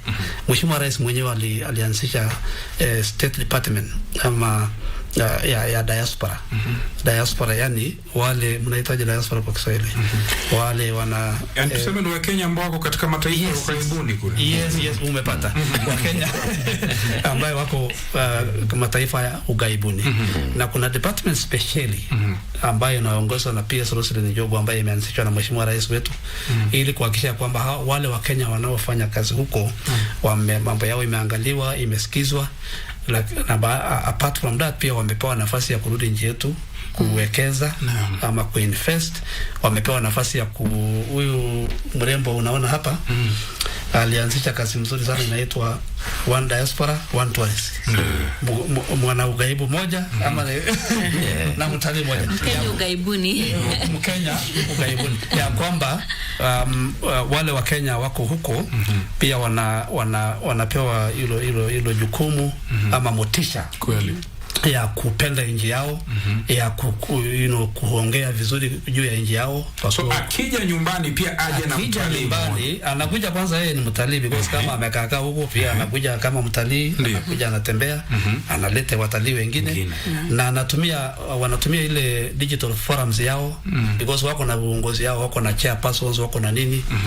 Wanatumia hiyo pia kuhakikisha kwamba wametangaza nchi yetu. Na pia kwa muongozo wa Mheshimiwa Rais pia wameanzisha kikao ambaye inalete pamoja mawaziri wote, makatibu wote pamoja na mabalozi wote wetu ambaye wako sehemu mbalimbali katika ulimwengu na minajili ya kuangalia mambo ya kuweza kushirikiana na nchi tofauti kwa mambo ya biashara, mambo ya investment, mambo ya utalii.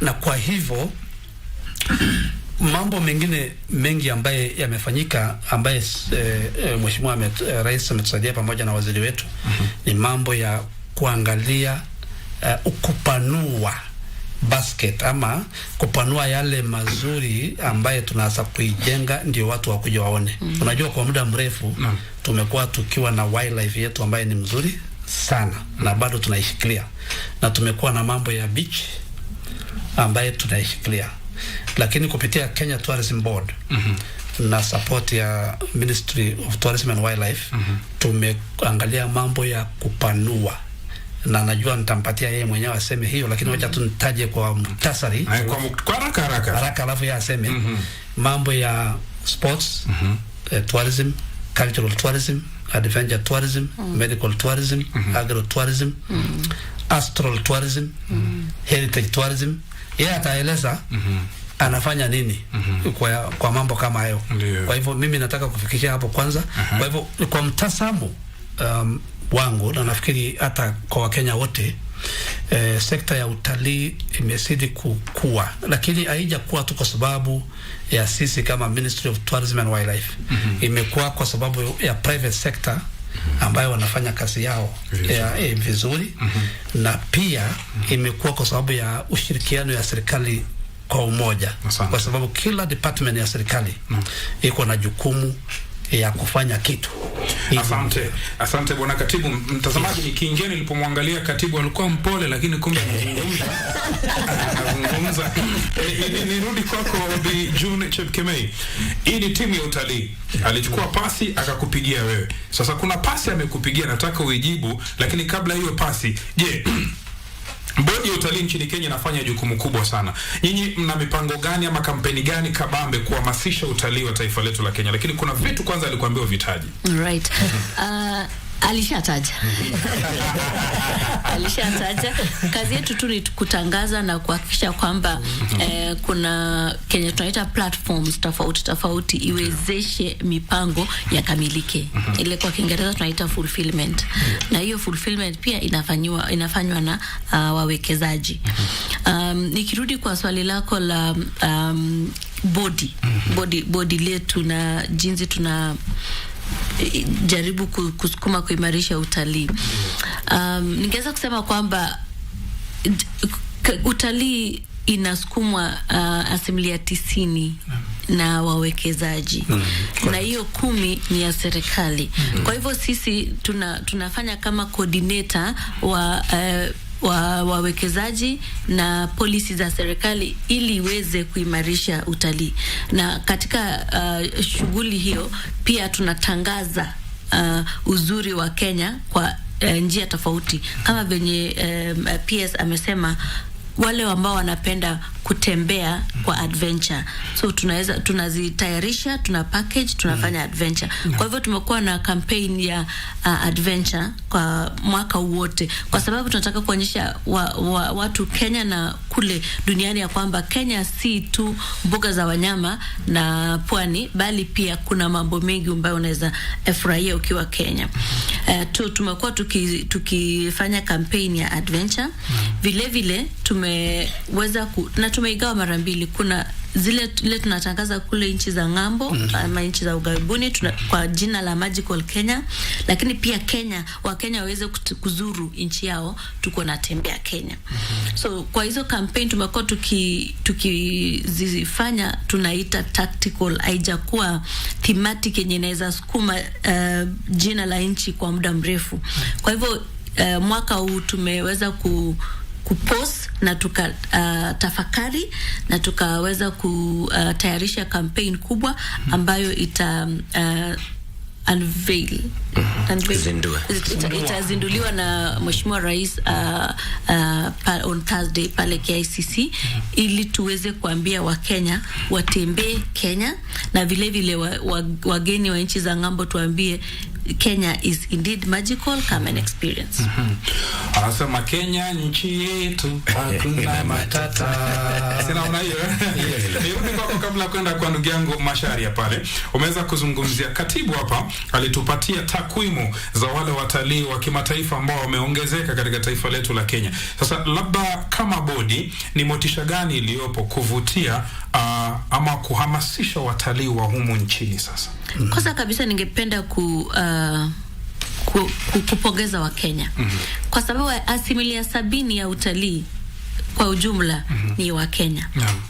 Na wakati tulipokea wageni watalii wa nchi za nje milioni 2.4 2.4 million wa Kenya ambao walizuru nchi yao na wakalala kwa mahoteli ile tunaita bed nights, walikuwa wa Kenya milioni 7. Milioni 7. Sijui mimi na chozi tulikuwako.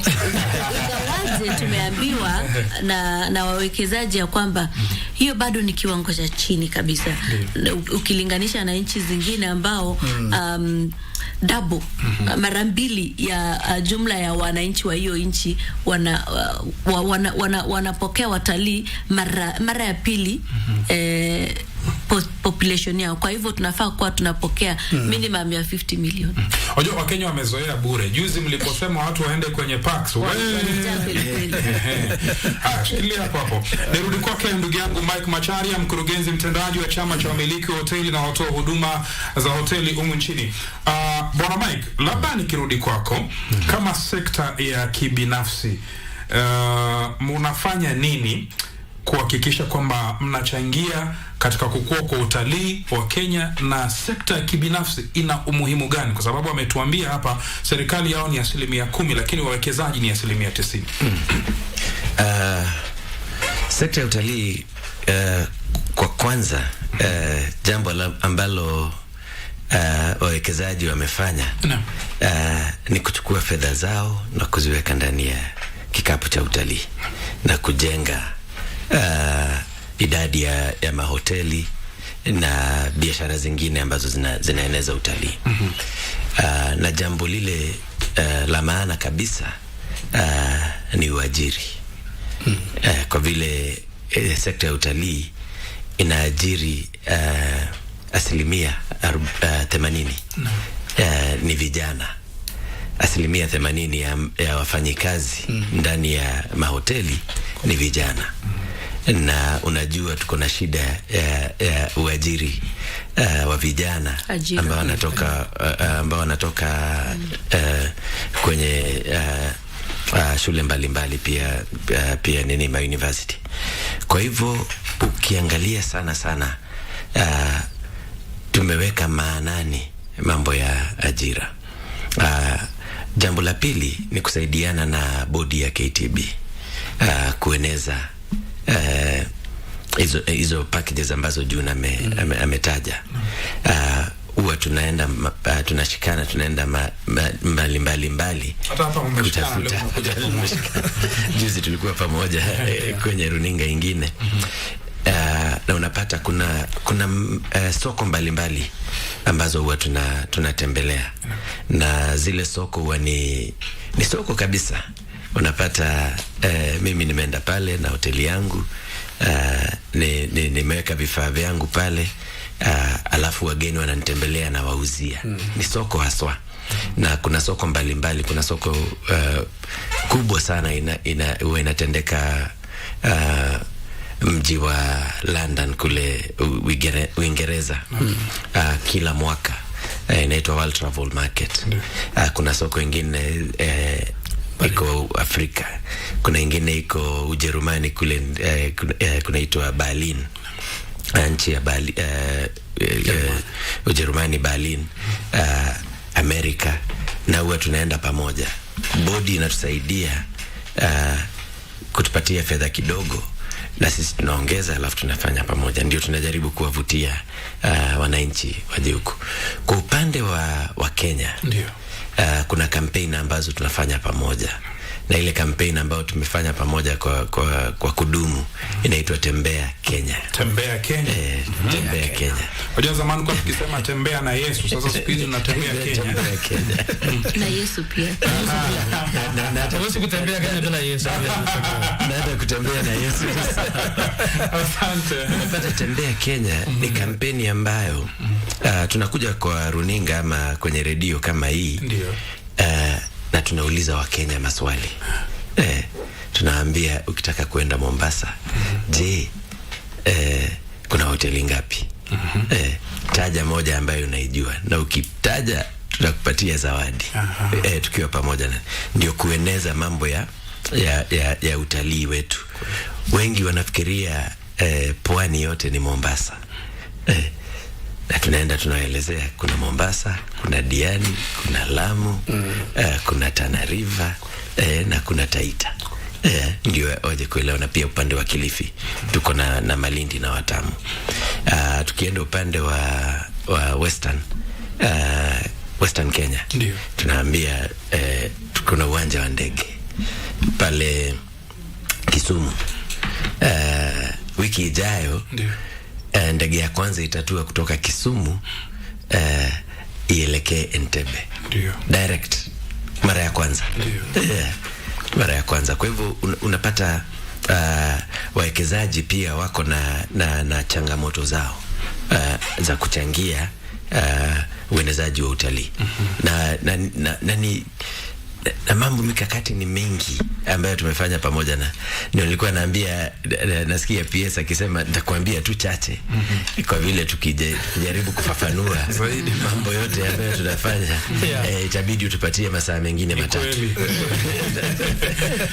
Bila shaka mtazamaji, kama nilivyokuambia, ndani ya studio nina wageni na hiki ni kikosi cha utalii wakizungumzia ni jinsi gani mandhari ya taifa letu tukufu la Kenya ilivyo nzuri, na ameelezea ndugu Masharia, msione tu utalii labda ni bahari ya pwani ya Kenya, lakini ameweza kuzungumzia kuhusiana na magharibi mwa taifa la Kenya kuna vivutio mbalimbali vya utalii. Vile vile pia akasema sehemu za Nyanza kuna vivutio mbalimbali vya utalii. Kuna wakati mmoja rais huwa anapenda kusema kwamba hata nyinyi mnajua mtu wa kwanza yale mabaki yake ni hapa. Kwa hiyo Kenya ni kivutio cha watalii nchini. Nirudi kwako Mheshimiwa Katibu. Yes. Labda ni masoko gani makuu ya watalii kwa sasa nchini Kenya? Wapi tuna idadi kubwa ya watalii? Watalii wakija nchini Kenya wana focus wapi haswa? Asante sana. Mimi najua huyu mrembo kwanza ndio anaanza kuwa na sauti kubwa kwa sababu hiyo kazi ndio nimempatia. Mrembo ukimrushia anasema wewe umejibu. Lakini wacha mimi mwenyewe nijibu. Pengine kabla sijajibu kuna mambo mawili muhimu matatu niliwacha kusema na nafikiri ni muhimu sana. Ambaye mambo ya infrastructure. Unajua pia tourism bila infrastructure na nikisema infrastructure na maanisha mambo ya airports, barabara, mambo ya conference facilities ambaye serikali yetu imeweka mkazo kwa wakati huu. Unajua ya kwamba KICC tulijaribu tukainua mpaka status yake imekuja juu, na ndio sababu unaona tunakuwa na conferences mingi kweli. Na pia unajua ya kwamba mahoteli zetu the private sector wakijenga hizi mahoteli kubwa kubwa wamejaribu sana kuweka pia hiyo facilities ya MICE ya conference padi mikutano inaanza kufanywa, na hayo mambo yote unaona serikali yetu ikifanya kama ya kupanua mabarabara. Unaona hii mambo ya barabara hii ya juzi ya Rironi kuelekea Mau Summit, hizi mabarabara zote unasikia zikifunguliwa, actually sinarahisisha transport, inarahisisha biashara, lakini pia inarahisisha utalii. Na kwa hivyo hiyo mambo ya infrastructure ukijaribu kuona zile stadiums zote ambazo zinajengwa, kuna Talanta Stadium, kuna hizi stadiums katika kila county, na hizo zote zinapeana nafasi ya michezo kufanyika nchi yetu, athletics kufanyika, iwe ni football, iwe ni golf, iwe ni mchezo aina gani, inapeana nafasi ya kufanyika nchi yetu. Na michezo ikifanyika kama ile tulifanya ile ya juzi tu ambaye sio mbali ya Chan unapata wageni wanakuja kwa wingi. Sasa hizi tuna hata conference facilities kama Bomas International Convention Center pia sasa hizi inajengwa, ambaye ikimalizika pia itaweza kupeana nafasi ya wageni wengi ama conferences kubwa kuweza kujengwa hapa. Na hata tulikuwa tumeongea na MD wenu hapa pamoja na Juna huyu bwana Macharia, tulikuwa tunasema ukienda unaona hii soko kubwa anasema ndio ukienda Berlin kuna soko kubwa, kuna pale wanajenganga kitu inaitwa Expo City. Expo City yani wanatenga sehemu yenye inakuwa ya hizo exhibitions na ni kubwa. Na nilikuwa nasema hata sisi kama Kenya tunaweza kuwa na Expo City, so apart from the convention centers kama KICC, Bomas, hoteli, tunaweza hata kufikiria pengine tuwe na Expo City baadaye. Kwa hivyo mambo hayo niliwacha kusema, but ni muhimu sana. Na mambo ya training kama saa hizi through the tourism fund tumeanzisha kitu inaitwa revolving fund. Training revolving fund na tunashirikiana na Higher Education Loans Board kuhakikisha kwamba wale watoto wanasoma kwa Kenya Utalii College na utalii colleges zingine mbalimbali wameweza kupata hiyo msaada. So kuna mambo mengi ambayo tunafanya, including the reforms yenye tunafanya of the tourism policy, the tourism act, the development of the national tourism strategy. Lakini nikirudi kwa swali yako, tunapata source markets ambaye ni kubwa. Of course USA huwa inaongoza, tukipata wageni wengi kutoka USA, inafuatwa na Uganda, Tanzania, China, na UK, Ujerumani, na na pia China naona pia imeanza kupanua na many other African countries. Lakini huyu mrembo ukitaka sasa details yote yako na kila kitu atakupatia uangalie. Lakini ile kitu naweza kusema ya kwamba tuko na zile tunaita traditional markets, zile ambaye wamekuwa USA, Germany, Italy, hizo nchi zote, na lakini pia tunajaribu kuangalia yale ambaye pengine samani wako wanakuja kwa wingi kama China, kama most of the African countries, na mambo kama hayo ambaye tunaweza kuweza kuwatembelea ama kuwaongelesha ili wakuje kwa wingi. Na naomba Jude Chepkemei uongezee pale katibu alipoachia. Je, ni areas gani ambazo watalii wakija nchini Kenya wanataka kwenda sana? Je, wanakuja KCC ama wanakwenda hotelini ama wanakwenda kwa ofisi ya katibu? Mbuga za wanyama zinauza. Inachangia asilimia kubwa sana. Na ningependa kuongezea kwamba hivi leo rais anaelekea kule Savo kutoa fence ambayo ilikuwa inazuia rhinos kuwa na mahala pakubwa pa kuweza kuishi. So inaitwa kwa Kenya itakuwa Savo itakuwa mbuga ya kwanza duniani kuwa na the largest rhino sanctuary in the world. So mbuga ndio inachangia asilimia kubwa, na serikali inaendelea kuimarisha mbuga za wanyama katika ile harakati za ku improve product. Ya pili ni pwani. Tuko na ile tunaita the longest beach line kwa Afrika mzima, kilomita 500, na inabobea, inapendeza sana na watu wengi upenda, na tukiendelea hapo mbele tutafanya kazi tukishirikiana na wawekezaji tuwe na hoteli maarufu kule pwani, ili tuweze kuendelea kuvutia watalii. Ya tatu ni mikutano, na kama unavyojua hii wiki tukisherekea wiki ya Jamhuri tuko na theme ya mais, na ulituambia ni makongamano na mikutano. Kwa hivyo mikutano na makongamano inachangia pakubwa utalii, na wale tu ambao wanakuja kujivinjari, leisure travelers, na pia wanaotembelea ndugu, jamii na marafiki. Kuna watu wageni ambao wako na majamii humu nchini na wanaishi kule nje, so safiri wakija kutembelea ndugu, jamaa na marafiki. Also, na saizi tunaona sekta ya adventure pia ikizidi, na ile ya tamaduni culture pia ikiendelea kuvutia utalii pakubwa. Lakini hapo karibuni serikali iligundua kwamba wasafiri wadogo, youthful, ambao vijana ambao wanajiita digital nomad, hawataki kukaa pale pamoja kwa sababu kazi yao haiwalazimishi kukaa kama studio kama wewe. You can be a very good digital nomad kwa sababu ukiwa tu na microphone unaweza ishi pale popote duniani na uendelee kufanya kazi. Pia hao wameanza kuongezeka, wanakuja kwa muda wa siku mingi ikilinganishwa na mtalii wa kawaida. Kumbuka mpenzi mtazamaji, Kenya inatarajia kiasi cha watalii milioni 3 mwishoni mwa mwaka huu 2025 kutoka kwa kutoka kwa ile idadi ya milioni 2.4, mpenzi mtazamaji. Na kama alivyosema katibu, mengi haya yameweza kufanywa kutokana na miundo msingi kuweza kuboreshwa, kizungumzia kuhusiana na viwanja vyetu vya ndege na vile vile pia hoteli zetu chungu nzima. Na kama tulivyosema, kumbuka masuala yameongezeka. Takwimu zinaonyesha kwamba Kenya tunatarajia kupata kima cha shilingi bilioni 560 mwishoni mwa mwaka huu kutokana na ongezeko la watalii, ambapo wengi katibu ametupatia, wengi wanatoka katika mataifa ya kimataifa, na vile vile pia ameweza kuzungumzia kuhusiana na ushirikiano mkubwa kati ya Kenya, Marekani, vile vile pia Uingereza na milki za Kiarabu, na vile vile pia Uchina katika kuongezeka kwa utalii nchini Kenya. Labda tukimalizia tu, dakika zangu zinakwenda mbio, nikirudi kwako Bwana PS, na hili swali nataka mlijibu nyote, kila mtu anipatie angoli yake. Kwa kifupi tu, labda ni motisha gani ambayo serikali ya Kenya inafanya kuvutia watalii zaidi? Kwa sababu nimetaja mahali hapa Judy akasema nisiwapatie pressure, lakini sasa je, ni sababu gani ambazo hazitampatia Judy pressure watalii waje? Nikianza na katibu pale. Asante sana. Nafikiri wenzangu tayari wameshasema motisha ambayo tunapea watalii ili wakuje.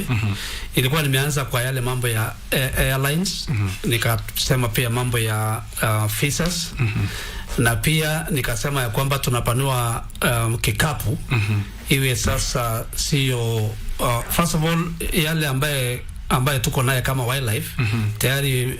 PS wildlife pamoja na director KWS pia wanajaribu kushirikisha community conservancies kuhakikisha kwamba wana preserve hizo parks vizuri, zinakuwa managed vizuri, so that wale wageni high end wale wanaenda hizo national parks and game national reserves wanapata ile quality service ambayo inatakana.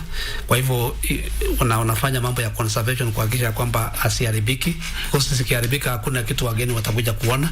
Hiyo ni jukumu ambayo inafanywa pamoja na sisi. Mambo pia ya capacity building tumeweka nguvu kabisa kujaribu kupitia Kenya Utalii College na zile colleges zingine, Boma International Hospital College na zingine tofauti.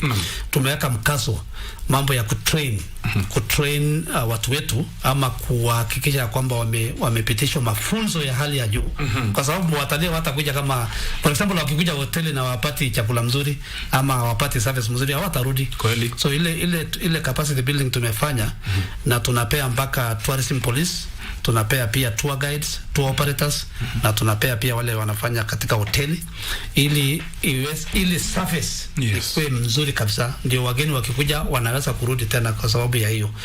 Na ili nisimalize because nataka wenzangu wapate nafasi, pia tumejaribu kupanua kikapu ambaye tunatafuta mambo mengine tofauti na beaches na wildlife, ambaye pia wakikuja wanaweza kuiona, na tumeshirikisha county governments. Actually ile kitu muhimu sana tumefanya, kama sasa hizi kuna kitu tunafanya inaitwa national mapping of tourism niche products, ambaye tunaungana na county governments ili kila county waiangalie ni kitu gani, ni yale mambo gani ambaye wako naye ya kufutia wageni, mbali na yale tayari wako naye.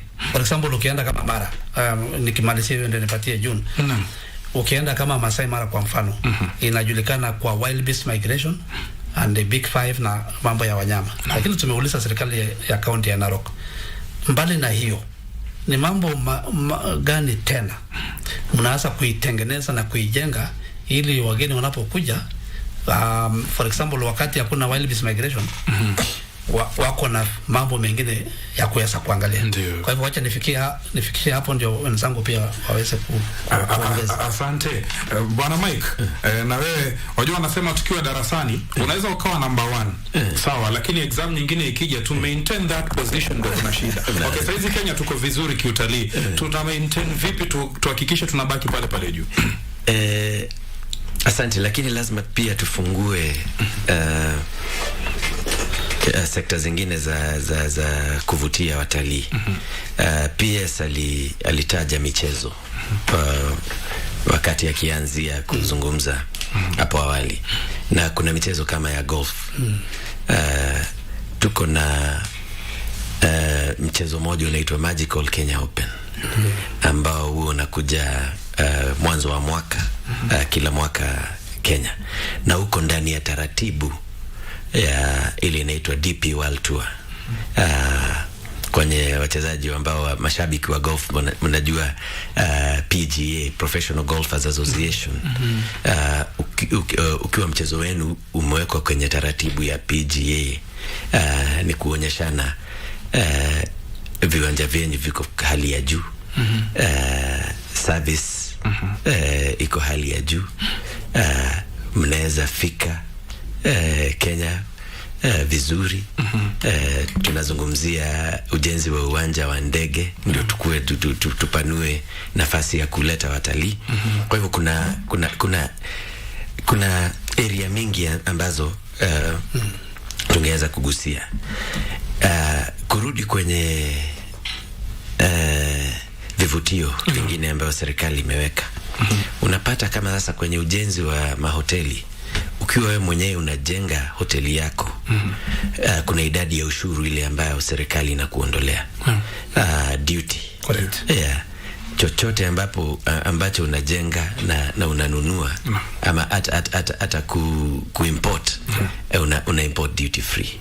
Kwa hivyo serikali hapo imejaribu sana. Kuna ushuru mwingine, unajua tupendi kuzungumza mambo ya ushuru kwa vile watu wanafikiria tutaambia serikali punguza ushuru kila mahali. Lakini kuna ushuru mwingine unaitwa departure tax ama airport tax. Na ukiangalia kama tungependa kuvutia watalii kutoka barani Afrika, lazima tufikirie maanani sana, tutie maanani ushuru wa departure tax. Kwa vile inapunguza bei ya tikiti. Ukitoka hapa Nairobi kwenda Mombasa na ndege unachukua dakika 45. Kwenda Entebbe dakika 45.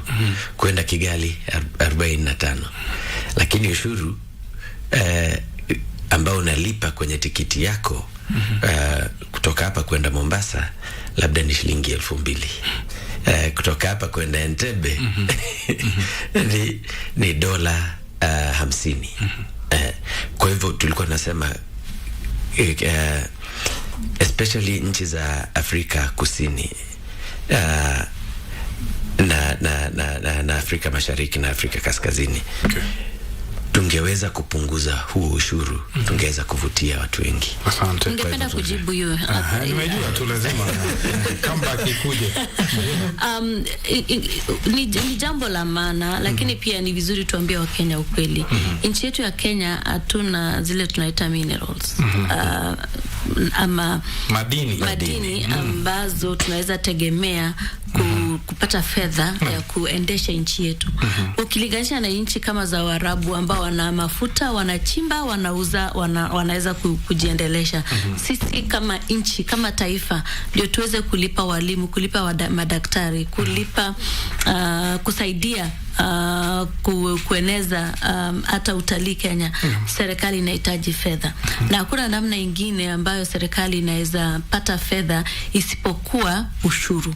Kwa hivyo wawekezaji, private sector, wanapo itisha ushuru iondolewe, pia wanafaa kutuonyesha ni jinsi gani na Macharia usiseme ati nitaleta kwa njia nyingine, kwa sababu ni hiyo tu ushuru ndio tunategemea ili kuweza kuwasaidia hata na wao kuleta gharama ya kufanya biashara nchini iwe chini. Kwa hivyo wakati tunaongelea ushuru, kwa chamana kwangu ni hakikisha kwamba umeeleza Wakenya kwamba tunategemea ushuru kwa ukubwa kuendesha nchi yetu ya Kenya. Na kwa sababu najua hauna wakati, ningependa tu kusema kwamba serikali inaendelea kujenga miundo msingi, infrastructure, ili kuwezesha sekta ya utalii kukuza utalii. Kwa mfano Bomas of Kenya ni investment ambayo serikali inajaribu kusukuma kuvutia watalii. Ukiona pia fedha ambazo zimewekwa ku modernize KCC, hiyo ni kuvutia watalii. Sasa hizi serikali inasukuma pakubwa kujenga airport mpya kuvutia watalii. Ime-expand, ndio maana Macharia anasema ndege itatoka Kisumu ikielekea Entebbe.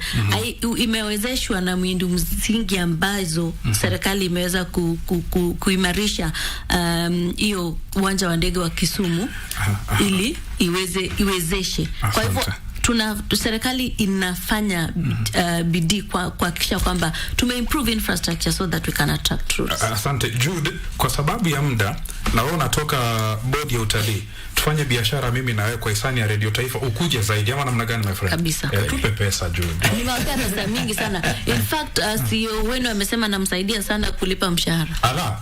Basi asante kwa hilo. Mimi ni shahidi. Na mimi ndio nimesema kazi ifanywe. Basi kwa vile wewe umesema kazi ifanywe, kwa sekunde 30 bwana PS, una ujumbe gani kuwapa wa Kenya na watalii tunapojipanga kusherehekea sherehe za 62 za Jamhuri ambayo itakuwa ni siku ya fahari na umoja wa taifa? Ujumbe yangu kwanza ni kuatakia kila laheri kwa wiki hii ya sherehe ya Jamhuri na kuwahimiza wakuje KICC.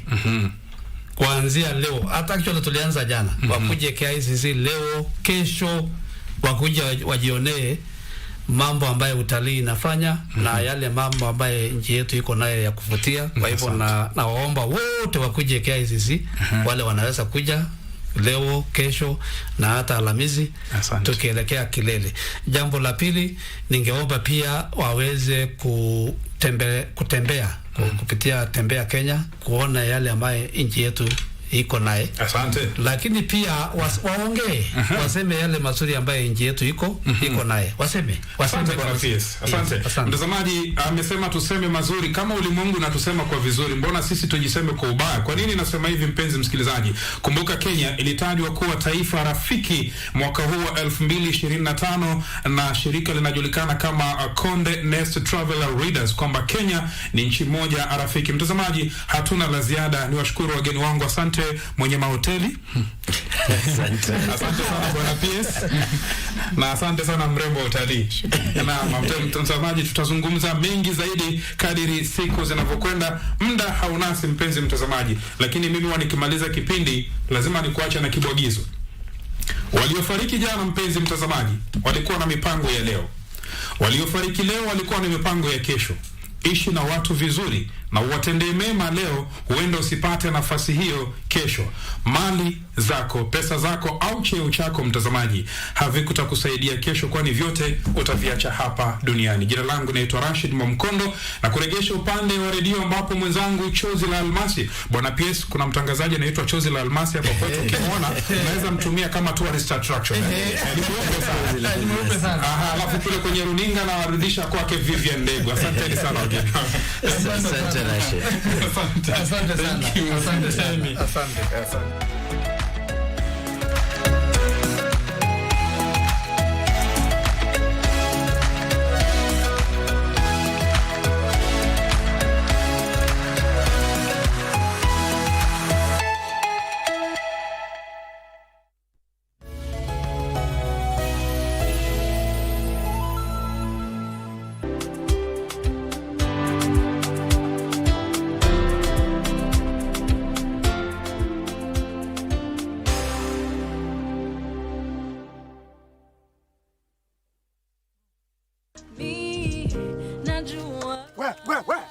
Baba Jina. Na mayai sikuiona.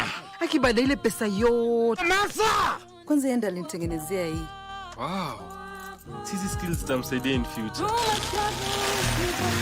Josh! Mama Cindy! Mama Kenti toka. Kumbe hivi ni kweli?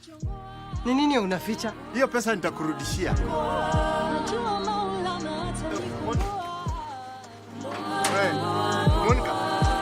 Monica. Wananitagundu wakita.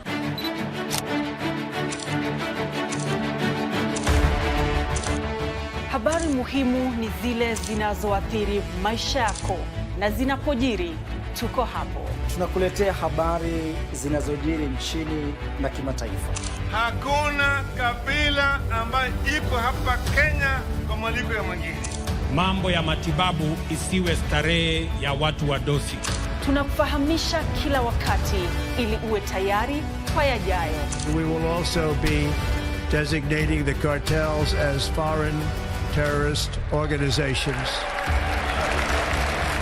Katika ulimwengu unaosonga kwa kasi, usahihi wa habari ni muhimu.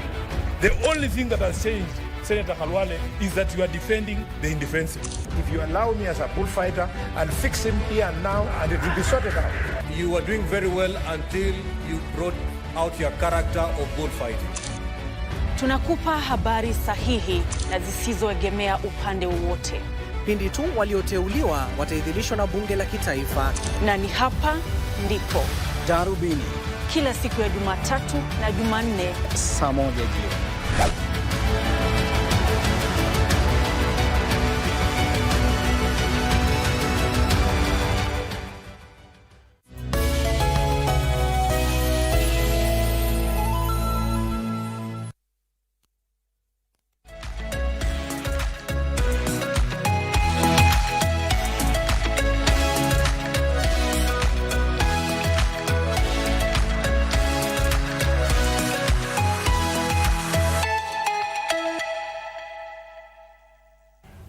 You are watching Good Morning Kenya. Thank you for staying with us. Right now we get into matters health, and this morning our concentration is on arthritis as we zero in on rheumatoid arthritis.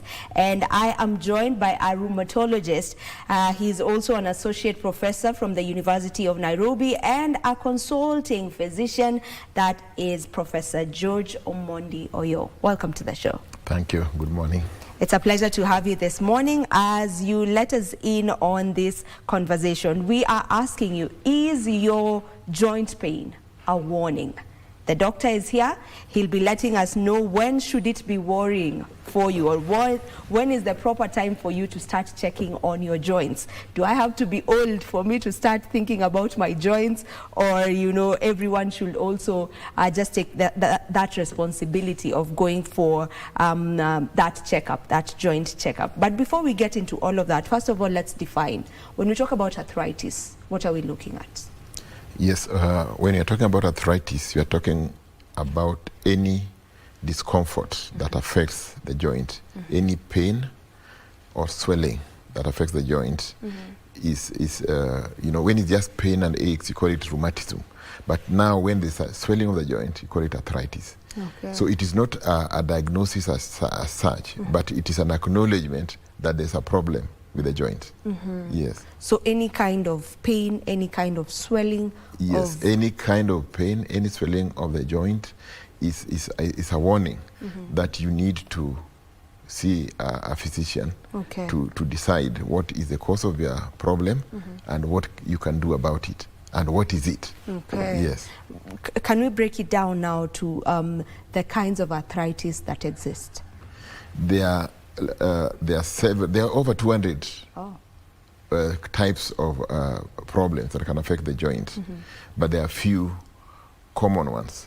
Let me say that arthritis takes about 10% of medical problems, and 10%, and is the leading cause of absenteeism from work, the leading cause of pain, and the leading cause of early retirement. And the common types are, you start with osteoarthritis, which is degenerative joint disease, and it's like the joint eventually fails to work and needs to be replaced. It's just degeneration of the cartilage. The cartilage gets old. It's like aging of the joint. Then the second one is rheumatoid arthritis, which is among the common inflammation of the joint, swelling and pain of the joint, and it is autoimmune in the sense that the body is fighting itself. The body has got a mechanism of protecting itself from external insults, but sometimes the body can turn against itself and cause inflammation. We do not know why it does, but there are some people who are genetically poised to fight themselves. And therefore you have rheumatoid arthritis. Osteoarthritis affects mainly the older people. Rheumatoid arthritis is a bit younger. It starts at around the age of 20 and peaks. But we also have an element of arthritis in children. We call it juvenile rheumatoid arthritis. Then we also have gout. Gout is high. It comes as a result of accumulation of uric acid in the body and in the joints. And when the body is trying to remove the uric acid crystals, it attacks the joint, and you get inflammation of the joint. Let me just pause to say that gout is largely a lifestyle disease affecting those who are obese, those who are overindulge in alcohol, and those who overindulge in certain kinds of food, especially in our setting, red meat, seafoods, and they are genetically predisposed. And it is the most common, it is the most prevalent at the moment worldwide of the inflammatory arthritis, and is fairly debilitating. And it peaks around 50 years, especially in men. Generally, people think that women don't get gout, but that is premenopausal. Once you reach menopause and you are indulging in alcohol, indulging in a lot of meat and so forth, and you are obese and on certain medications, even women can get gout. And it's unusual because in women it comes in areas that you don't expect. It comes in the fingers, it affects other joints which are already having osteoarthritis, and therefore it makes the diagnosis quite a challenge, and it requires a very high index or suspicion. So those are the commoner types of arthritis. But you can have a situation where trauma, when people get injured, especially children who fall down, they get traumatic arthritis. You can bleed into the joints.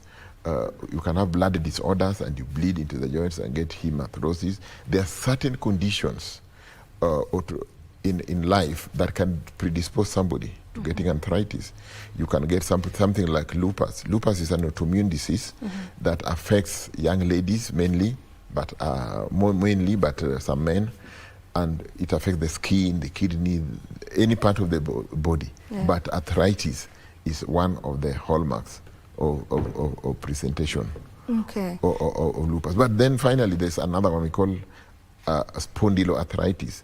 Arthritis that affects the big joints and the axial skeleton. The axial skeleton, I'm referring to the spine and the pelvis, the back pain is a form of arthritis. And the most common type of arthritis that we don't talk about is back pain. Back pain is the commonest complaint in the musculoskeletal medicine. And the people usually, back pain is the biggest problem and affects almost everybody. But the one which concerns us, the inflammatory back pain, which starts at around 30 years. That's when we investigate. But the older people, again, it's common in older people, but when it comes new onset back pain in older person, you may start looking at other causes like cancer and osteoporosis and those kind of things. So those are the common, we can call them among the top 10 arthritis. The most common in the country. The most common in the country and in the world. All right. Well, you mentioned, when you touched on rheumatoid arthritis, you said the cause is not really definite. There's no definite cause to what brings about, this particular arthritis. So there's no cause. There's no science that backs the cause of it. No, there are speculations. There are speculations. One, there are people who are genetically predisposed, and it tends to run in families.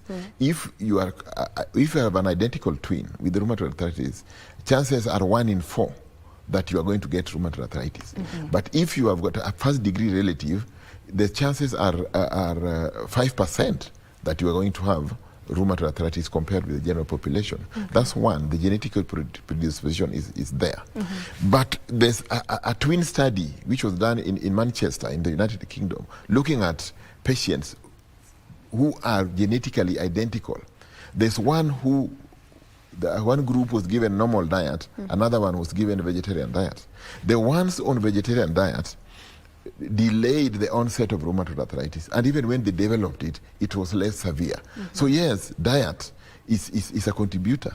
But how does diet contribute? Also because your diet determines the kind of bacteria that lives in you, bacteria in your stomach. The bacteria that is in the stomach of those people who take usual diet and vegetarians are different. And this informs the kind of diseases or kind of manifestation that you are likely to have. But that is not all explanation. Yeah. Because when you go to places like in Ahmedabad or in India, where people are totally vegetarian, you still get rheumatoid arthritis. So people are talking about, are there some infections? And these are one of the areas of research that we are looking at. What is the cause? And what genetics, how does the environment interact with genetics to lead to rheumatoid arthritis? Okay, let's talk diagnosis. How do you go about, that part, the diagnosis part? When I come to you with a joint pain, yes, where do we begin? When you come with a joint pain, number one, if anybody with a joint pain should seek medical advice, so that it is decided that out of these many forms of arthritis, which one do you have? Because, if you take inflammation continuing for a long time, times time is equals to joint damage. Yeah. It leads to joint damage. So prevention of arthritis, one of it is to appear early. And when you come early, we do medical evaluation. We look at the pattern, how many joints are involved, how did it start, because all those arthritis, they behave differently. You see, like rheumatoid arthritis commonly affects several joints. If it affects the right wrist, it will affect the left wrist, and has morning stiffness. So the doctor will look at your story and the pattern of your disease. Secondly, there are those which are inflammatory and non-inflammatory, that they cause certain chemicals to be released in the body. So they'll do a test to check, is yours inflammatory or non-inflammatory? And that also informs, contributes to making the diagnosis. Your story, the lab tests, and then the x-rays. The x-ray, usually we do it to check, is the joint still is damaged or is still okay? And we assess that one to decide on what kind of treatment should give you. If the damage is early, we want to be aggressive so that the damage is minimized. So you are done clinical evaluation, laboratory test, and radiological test, x-ray specifically, and those can help us in making a diagnosis. All right. If it goes untreated for a long while, or if it's poorly controlled for a long while, can it cause maybe any other issues to other parts of the body? Yes. One of the most important things about arthritis generally is the disability. The fact that you are disabled and unable to carry out activities of daily living. And that is something big. You find yourself, you are a lady, you are unable to make your hair. You are unable to tie your bra. Those are issues. But also, arthritis does not come singly. Like rheumatoid arthritis can affect the lungs, can affect the liver, can affect the heart, and it has been found that the patients with rheumatoid arthritis, their lifespan is 10 years less than their age match control in the general population. So it reduces the duration of your stay in the world. It reduces and stops you from working. By 5 years, over 50% of patients with rheumatoid arthritis are unable to work. And those are serious consequences. But if you talk about something like lupus, before the treatment, the management of kidney disease and infections was improved, many of them, over 50%, do not reach 10 years. They die from the disease. But those are some of the areas that we are trying to. And when you take about gout, for example, gout is not just the pain that stops you from working. Gout can affect the kidney, and you can get kidney failure. And the combination of gout, hypertension, high cholesterol, which they commonly come together, and high blood sugar, is a contributor to premature heart attack and sudden death, especially among the young people. Wow. Yes. Okay, so it can actually be fatal. Arthritis can be fatal. It can be fatal. Yes. So the early signs of the arthritis is just what you talked about. Joint pain. Any kind of joint pain. If you get joint pain, seek medical advice. Yeah. Don't waste time. Don't go for Panadol or Dawanol or something. Like just, you usually do. Yes. Yeah. Just go to the nearest health facility so that they decide what you have and they treat early. Okay. Yes. Before we get to talk about maybe the treatment options available, let's look at prevention. Am I able to prevent any of these kinds of arthritis? I know you've talked about my diet, and statistics or research shows that the vegetarians are not as prone, to arthritis, these kinds of arthritis, including rheumatoid. But are there any other ways that I can be able to just ensure that I am preventing myself from getting any of this? Yeah, thank you very much. That's a very, very important issue. We've talked about diet. Yeah. Diet is very important in terms of prevention. Overall, for all non-communicable diseases, diet that is rich in vegetables, diet that is rich in fruits, is a magic bullet. It can prevent arthritis, can prevent hypertension, can prevent diabetes, can prevent cancer. So it's a magic bullet. The second thing is exercise, physical activity. Physical activity, if there's an invention that is waiting to be invented outside there, is one capsule that can, one drug, which if you take, will give you the benefits of exercise. And that has never been found. And I don't think it will be found. So since that drug is not there, people should just become active. There's no drug for it. Yes. Yeah. Physical exercise. Yeah. Physical exercise will prevent diabetes, hypertension, will give you a body weight which is bearable. One of the problems with osteoarthritis and arthritis is that the body, your weight is too much for the joints. Even if you're a human being, there's an amount of weight that the joints are supposed to bear. If the weight goes beyond what we call the ideal body weight, you are straining the joints. And not only straining the joints, straining other tissues of the body, and therefore you are predisposing yourself. So the second, apart from diet, the second one is exercise and maintaining an ideal body weight, especially if you are predisposed. But the third one, and most important, also very important, is when you get any problem would be solved when it is still small. Any problem in the world, whatever problem can be solved when it is small. If you allow it to grow, then it becomes insoluble. So people should be able to, once you get a small complete arthritis, seek medical attention so that it can be prevented before it explodes. Yeah. Yes. Yeah. And those who have been diagnosed, to prevent damage, you must stick to your medication.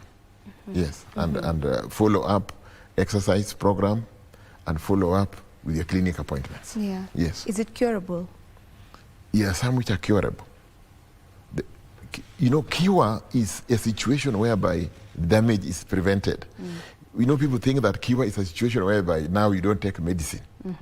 But there are some conditions like diabetes, like hypertension, that are, we can say they are cured. When your blood pressure was high and is normal, and you are normal walking around doing your things, you are like cured.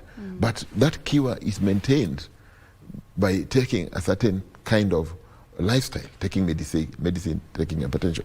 But if you talk about, for example, gout, gout is curable because we know that it is caused by high proteins, a lot of alcohol consumption. If you stop taking alcohol, you stop excessive nyama choma and other diets that lead to high uric acid, we will say it is cured because we have drugs also capable of bringing the uric acid down. And once the uric acid is normal, you will not get any attack of gout. And for us, that is cure.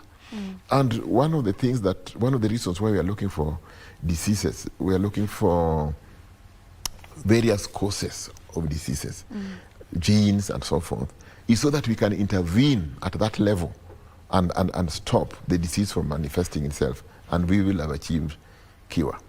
But then the other thing about cure is effective treatment. The biggest, the most exciting field of medicine is actually in rheumatology, because we are always looking for mechanism of disease and intervening with novel treatments. And when you can intervene at that level, where the antibodies that come to attack the joints cannot come into the blood, we will say you are cured. But you know that cure is maintained by medications. And those medications, some of them are beyond the reach of an ordinary person. Yes. Because they're expensive? They cost a lot of money. I don't know whether that is expensive. Because for me, the most expensive drug is the one which does not work. Okay. Yes. Whatever it is you take which is not working, even if it's 1 shilling, is very expensive. It's more expensive than something which costs 1,000 shillings which is working. Never thought of it that way. Yes. I get you. I get your point. Yes. So, when we talk about, lifestyle and, watching our diets, yes, most diseases or complications are linked to red meat. And that is what most of us eat. That is what most of our ordinary households get to consume. So where would you advise we get our protein from? Because that's the easiest protein, I think, for most. I don't want to talk for everyone, but I'm assuming, like I can go to the butchery nikatiwe nyama ya 100. It's affordable at the same time. So where do we get our protein from? You see, when we are talking about diet, we are talking about moderation. Moderation, not total abstinence. It's moderation. Because some people are excessive. Excess of anything is dangerous. Even excess of eggs, vegetables, and so forth. For example, if you take the body, if the body is a house, for example, I'm taking the analogy of the house. For a house to be complete, you must use cement, sand, bricks, water, metal. Although bricks are strong, you cannot, in the window you must put a glass. So what I'm trying to say is that you need to draw your minerals to make your body from various sources. Even meat is okay, but not excessive. And excessive consumption of meat is associated with the gout, high cholesterol and so forth. And also is associated with the cancer of the colon. So, these are issues that you have to be moderating. I've also known people who have abstained from all proteins, animal proteins, and have died from complication of vitamin B12 deficiency. So it is like running from a buffalo only to meet a lion. So you have to decide. You have to walk a tightrope and know what is good for you. Yeah. Yes. So you're not saying don't eat at all, but just eat it in moderation. Yes. As long as you ensure you're having a balanced diet every single time you're having a meal. Yes. Don't take it excessively. Whatever you're taking, don't take it excessively. Yeah. Yes. Okay. What are would you say are some day-to-day challenges faced by RA patients, that's rheumatoid arthritis patients? The RA, one of the challenges is to living with pain. Pain is a common problem. They're always having pain. And this pain can lead to depression. This pain can bring blood pressure to be high. This pain can cause can make you unpleasant, can cause to you even your marriage, your relationships can be interfered with. If you're a person who is always in pain, you become unpleasant. And number two, the idea that you cannot carry out activities of daily living. If you go to the toilet, for you to rise up, somebody must come and lift you up. Imagine, it's a lot of challenge. It's challenging and embarrassing. Everybody loves privacy. That's why people lock toilets. When when they are in the toilet, you lock the door. And that's one of the embarrassments you are caused when you go to prison, because the toilet in prison are the only ones without a door. Because that humiliation is part of the imprisonment process. So imagine you are being humiliated every day. Every day, somebody has to pick you up, somebody has to apply to clean you up with tissue paper and all that because of arthritis. But also it interferes with some of your privacy. Some of them have got deformity of the fingers, and even if they have money in the bank, they cannot punch the ATM. So they have to give their password to another person. And there's nobody. In this world, many people, like myself, you don't even trust yourself. So how do you start trusting another person? Huh? Yeah, the only trustworthy person is somebody who has died, once you confirmed he has died. That's the only person you can trust. So imagine trusting your password and everything to somebody. But the other challenge we face in this country is financing healthcare. The health financing system is always negative towards what they call chronic diseases. But these are the diseases that are there. So, for example, they will not cover you. NHIF, SHA, whatever you call them, will not cover you when you have arthritis. And that is a problem. It doesn't cover that? It doesn't cover adequately. It doesn't cover. For example, they can cover you when you have cancer.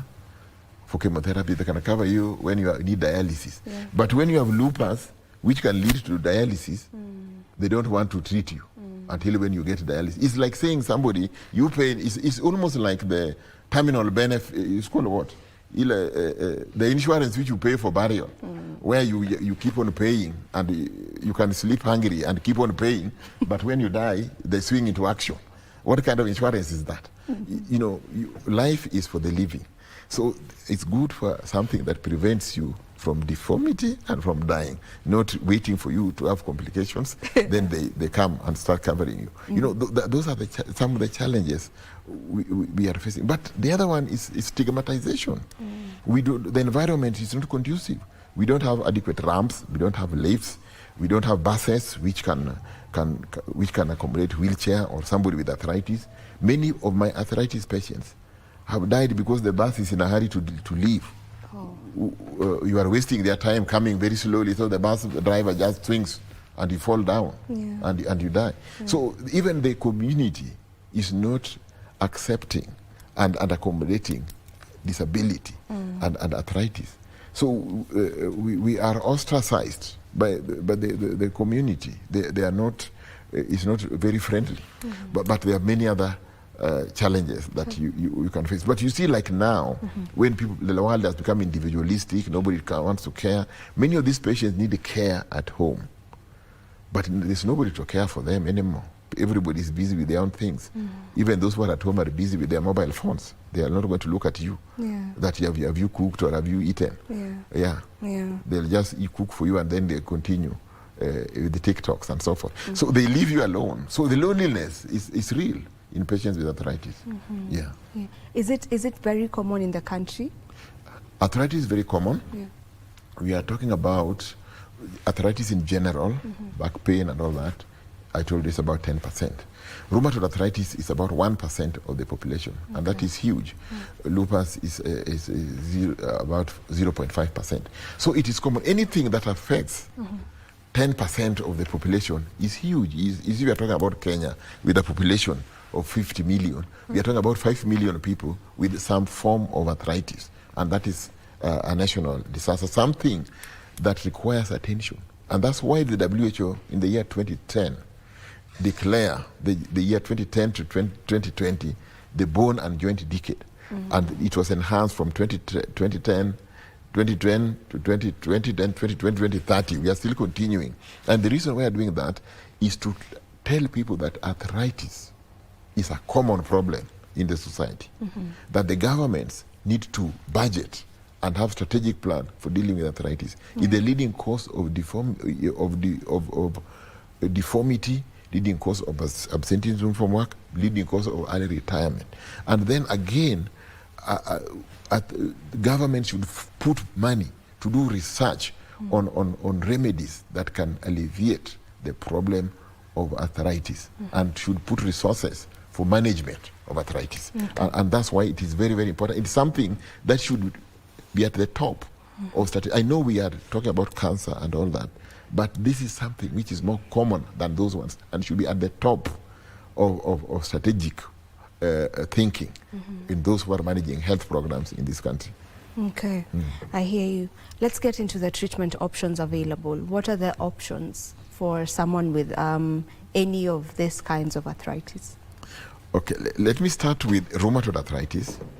When the patient comes to you, he comes because he is having pain.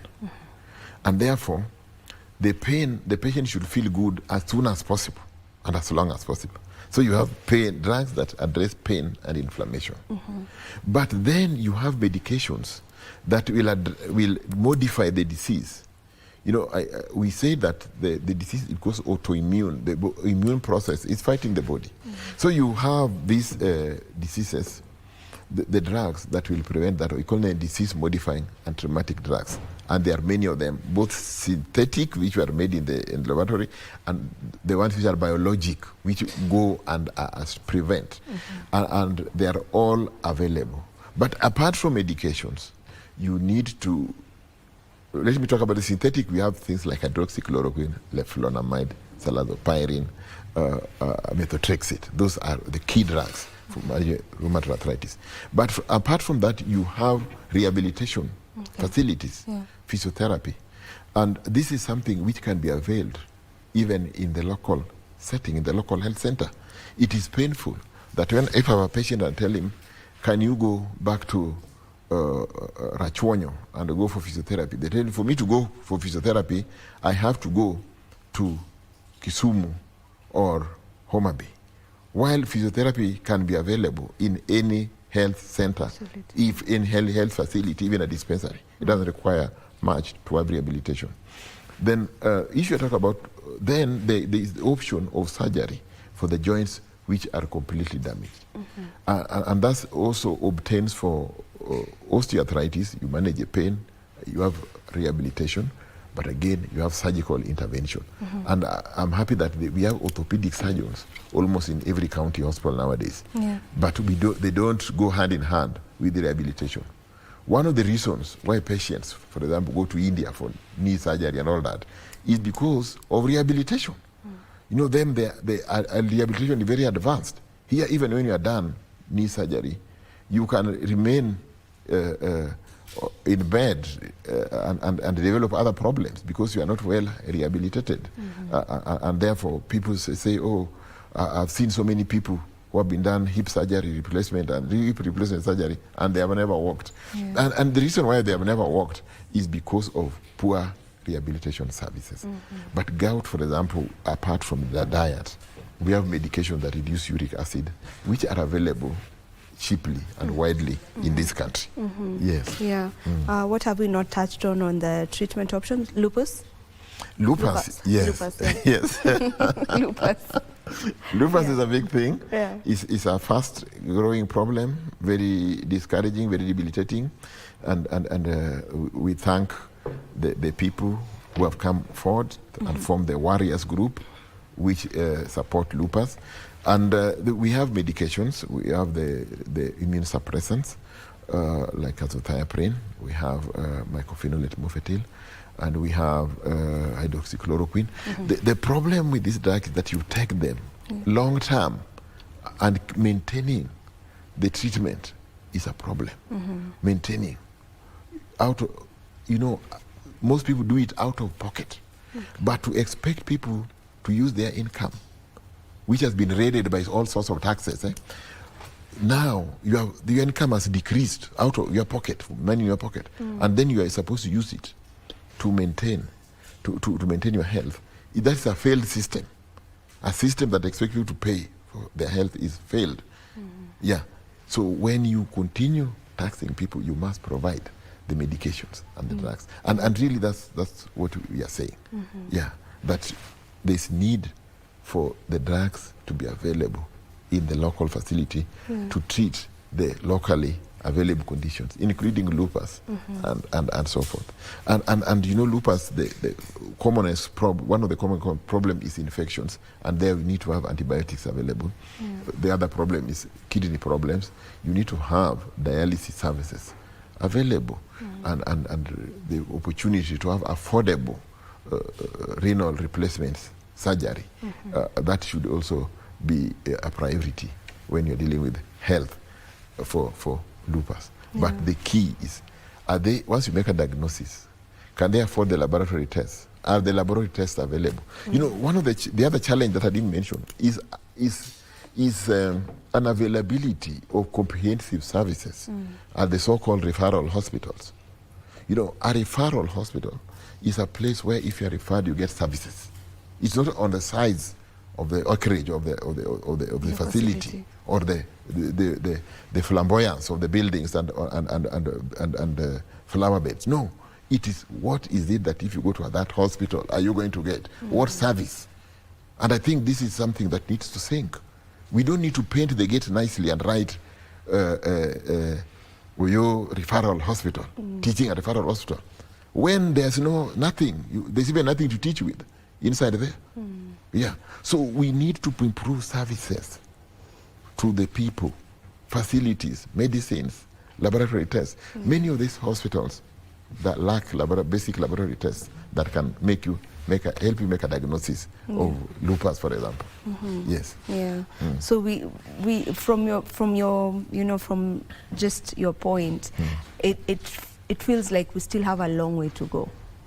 We are moving on. Number one, we have a long way to go because number one, we have few specialists in rheumatology. Okay. In this country, we are about 10, 12. Only. And only 2 are specialized in children. And I told you that arthritis can also affect children. So we need to have these specialists in all the referral hospitals. So you cannot say you are a referral hospital when a patient with lupus is referred there, will go away unattended to. So we need to have the specialists. Number 2, we need to have services that support the specialists. Because from what we have seen, patients are frustrated that they cannot contact the relevant specialist. So can you develop that service? We need to develop support services. You need to develop physiotherapy, occupational therapy. You need to develop nursing staff. Nurses are not just nurses. They are also nurses who are specialized in rheumatology. Yeah. So those nurses are able to answer the patient's question. When the doctors are very few, we need to develop that cadre of staff so that they are able to answer to the questions of the patients. Patients sometimes just call. I'm going to a pharmacy, I've been given this, should I take this one? And there's nobody to call. The doctor will not pick your phone. Yeah. There's no call line and so forth. That's a problem. Okay. The other service you need to develop, if I just have a single joint pain, or I'm curious, I want to know, do I have gout? And I want to go to a government hospital. The government hospital, if you're not brought by ambulance, or carried in a stretcher, or carried by people, you will see what the Gen Zs call utaona siku mrefu, because nobody will listen to you. We need to have a place which is friendly. You just go to answer a question, ask a simple question, and you are answered. Okay. You say, I just want to check, I've been having a headache. What is happening with me? And you are normal.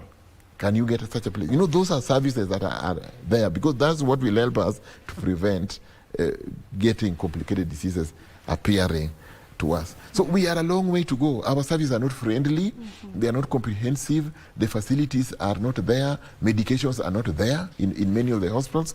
Even in private hospitals, some of them don't avail the drugs that are required by patients in the country.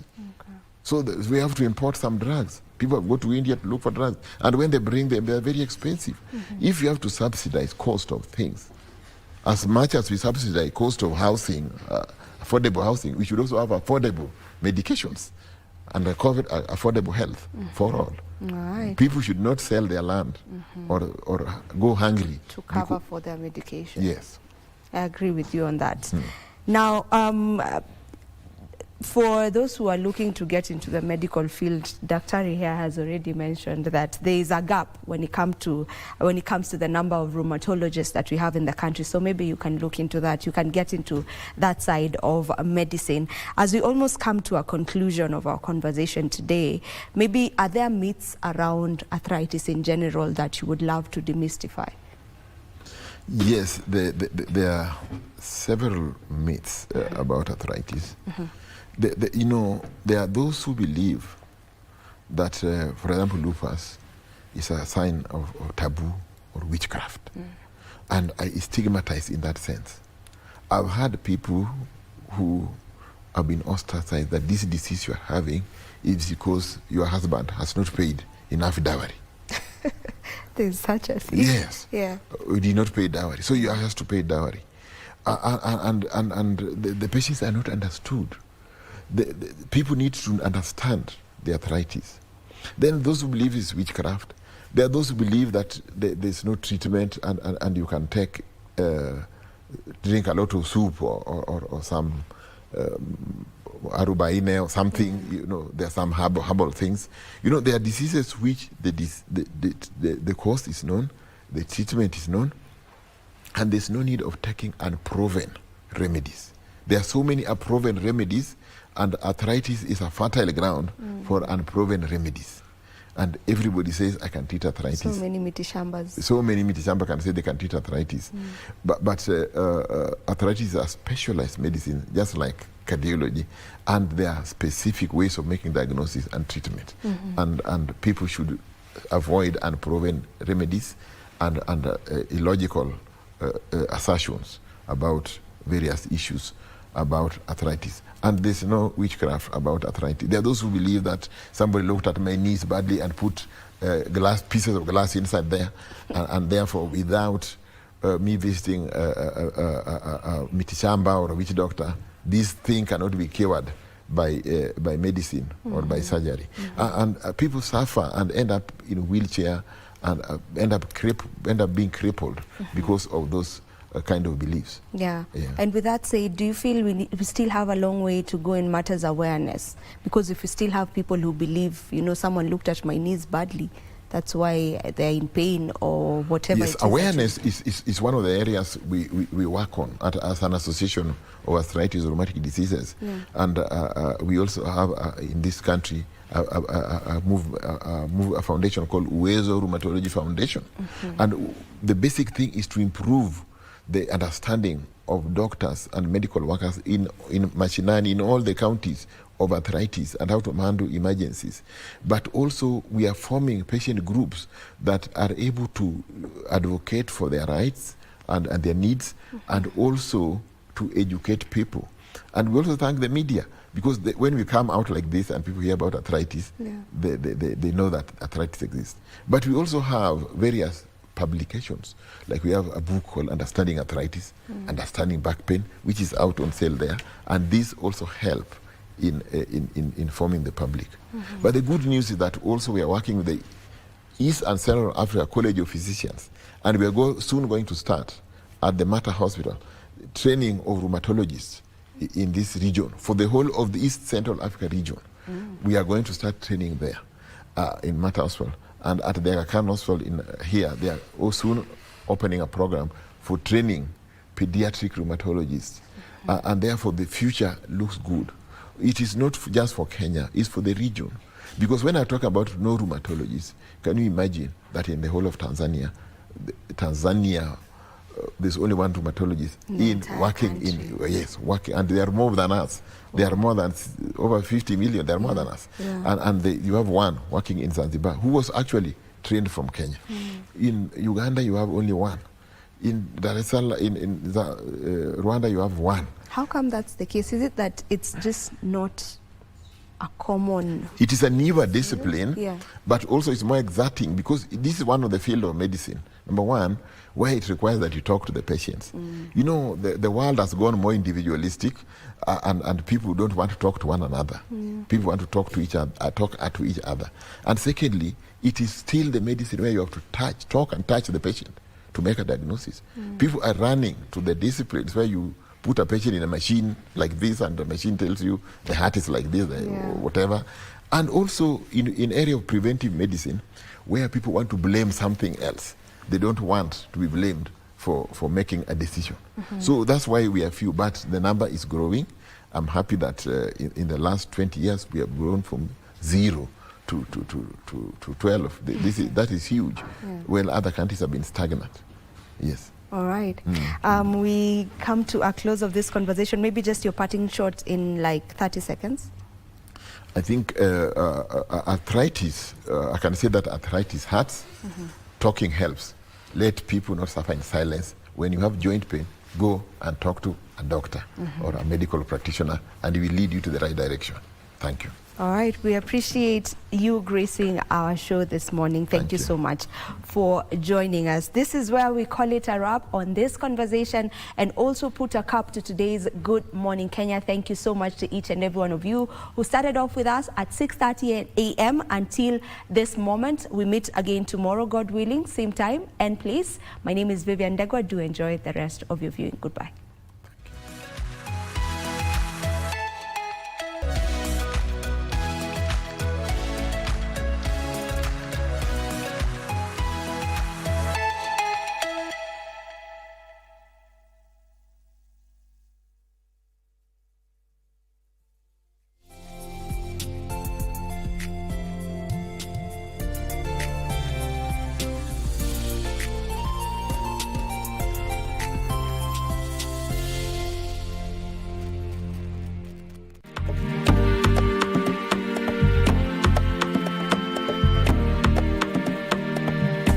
My name is Edwin Chelimo.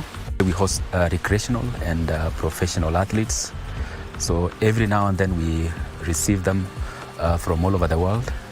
They come and train for a certain duration, especially maybe if they are preparing their races that are coming up, or also there are those who normally come for just recreational purposes, just come to enjoy the facilities here and also to get to interact with our local athletes. At the HTC we have the rooms, we have meals, we have a swimming pool here, we have a gym which is fully furnished with several equipments to choose from. We also have a sauna inside the gym, and we also have a 400 meters tartan track. Sports tourism is a major thing at the moment because I can see once you move even around it, and there are several camps that are coming up. So meaning so many people would want to venture into that line and be able to boost the tourism sector in terms of attracting foreigners who normally come and make use of our facilities and enjoy also the weather that we have. Normally there is a creation of employment as well. There are people who are going for hiking. They would be going maybe to Torok waterfalls. They would be going to Kesub waterfalls, and also in terms of transport. So there are those who are normally venture into that, to be taking them around to visit the local scenes. And at the end of the day, they will be able to earn out of that. I've seen a lot of development within Iten due to the influx of tourists. And you can see some businesses coming up as well, because most of the tourists that we have, they will normally enjoy the food that we have. So like they will have a lot of mangoes, they would have a lot of fruits from all over that is growing around the area.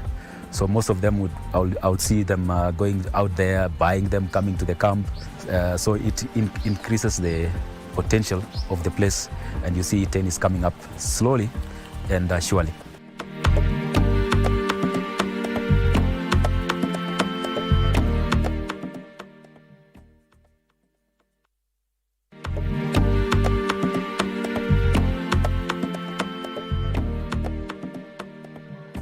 Kenya is a very, very good tourism destination for various reasons. We have products that very few countries have in the world. The product we have is authentic, is unique. Our rich culture is another competitive advantage. And travelers want to come and see authenticity, people's origin, their beliefs, their cultural heritage. And when we package that, it's quite attractive. We only need to market and make our products known out there. In that regard, we are reviewing the Tourism Act so that we take into account modern trends. We want to have regulations. Some of the innovations we have seen, like Airbnb and others that are coming in, so that we have a solid legal and regulatory environment. We are also working on our strategies so that we can have an aggressive marketing for our country. That's why we've put together a team, a task force, comprising government and the private sector, so that we unify the Kenya brand. For many years, government has been doing its own marketing, private sector its own marketing, but because it's our country, we want to have a strong unified brand so that we can promote our country in a coordinated manner. In terms of technology, technology is the way to go. It is a great enabler, not only in terms of planning your journey, in terms of bookings, in terms of travel agency, but also the products. Many travelers would also like, in the comfort of their home, to sample what is available. And that's why you have things like virtual reality, artificial intelligence, so that then you capture the tourism products. If you look at social media, the young people have really embraced technology in promoting our country. There is a lot of content about tourism, all corners of Kenya. At times I see them and wonder, where is this? Just to realize that people are more keen, people are more enthusiastic in sharing using technology to showcase their country. And therefore technology is the future of tourism.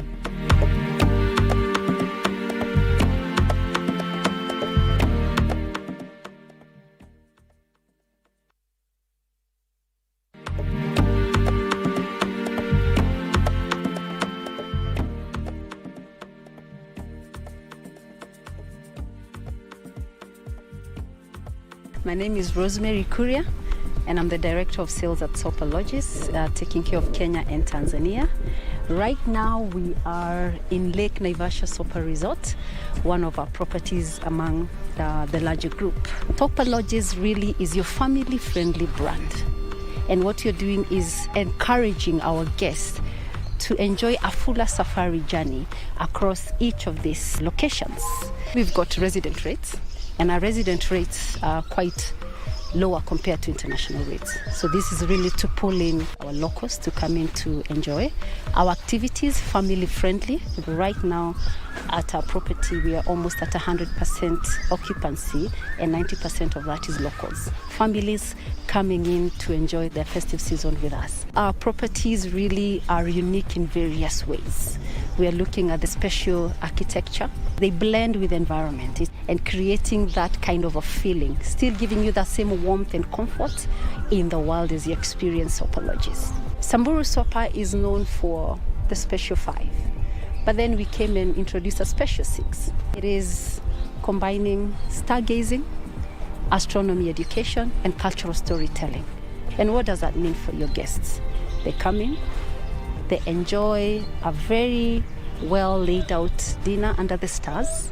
From there we move on to an immersive cultural telling experience with our Samburu cultural guides who are trained. Then we move on to a telescope session. Then we move on now to the final culmination of this astronomy experience, which is our planetarium. This is a simulation of the skies. We are marrying or blending culture and science and education.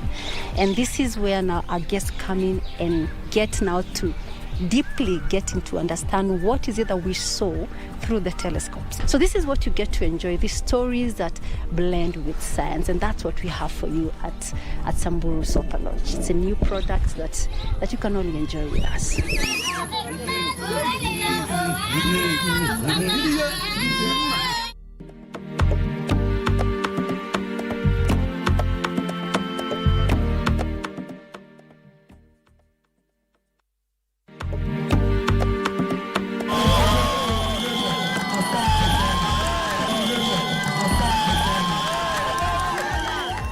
Jordan. I'm working with Team Mauritius, and we are in Kenya for the African Champs of 2025. Every year we're seeing the developments of the African Championships. We're seeing better organization. We're seeing riders being more prepared coming to these events. A lot of the African riders are starting to spend more time in Europe, and they're bringing a lot of the knowledge back to Africa. So I think overall it's a really good thing for countries that maybe aren't as advantaged as other countries to get the opportunity to learn from the countries who are gaining more experience. So yeah, it can only be good Generally, our riders have felt safe cycling on the roads. Everyone drives their cars quite relaxed. They don't seem in too much of a hurry, which is quite important for the cyclists. So I think it's a good place to explore by bicycle. I flew from South Africa to Nairobi, and I was very pleasantly welcomed by the friendliness of the people at the airport. Everyone was very kind and happy to help me, which was quite pleasant. And then from there, I've connected to Mombasa, and I really enjoyed the drive from Mombasa down to Diani. I was just looking at all the trees and the wildlife and all the baobabs. So yeah, it's a special place. It's definitely worth visiting. We have explored the beaches here in Diani. It's really beautiful, white, long beaches. It's really clean, not only on the beach, but even throughout town. The water is incredibly warm. I didn't expect it to be that warm. Overall, I'm pleasantly surprised. Today is sport day. We meet many countries and make friends and cycle together. The work today has been very good. I've never done work like this since we opened. People enjoyed our meal. We have the sausages and the burger. People enjoyed our burger so much because it's the best in Diani. And also we have best sausages in Diani. Tourism is up today. All hotels are full. Today, I don't think if you did not book your bus or your train, no vacant today.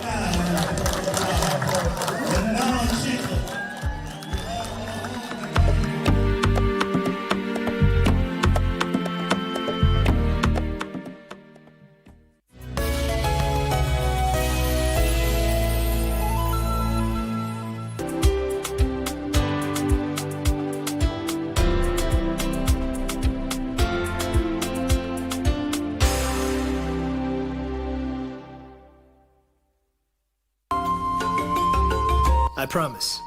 Nothing like what happened today is gonna happen again. Right. Here comes Monsieur. Auntie, you're good. Well, last night, I didn't do anything, and no one did anything to me either. 50 good years of flawless discipline, and you gentlemen ruined it all. You deserve a spot in the history books, huh?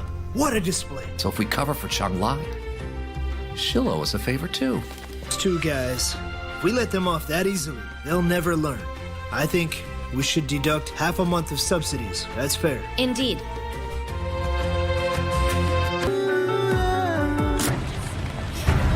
Don't you come near me. Mrs. Trini, will you let me please explain? You have nothing to explain to me. What you really want to do is to get closer to Marcelo Escalante. So what if that's true? Come on, my love. Please listen to me. I hate her because she's the very person who caused the death of my brother. Answer me, do you love him? I do love him, Nora, yes. She is the only thing that I value. You'd better not tell her anything because you don't know what I'm capable of.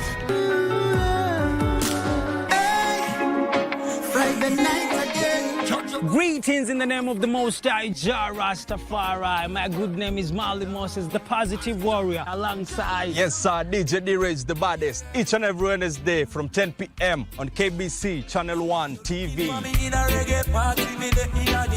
Tunakuletea the biggest reggae party in 254 in a yard extra. Extra niceness of reggae music. Extra dose of entertainment. When the thing is nice, we have to do it twice.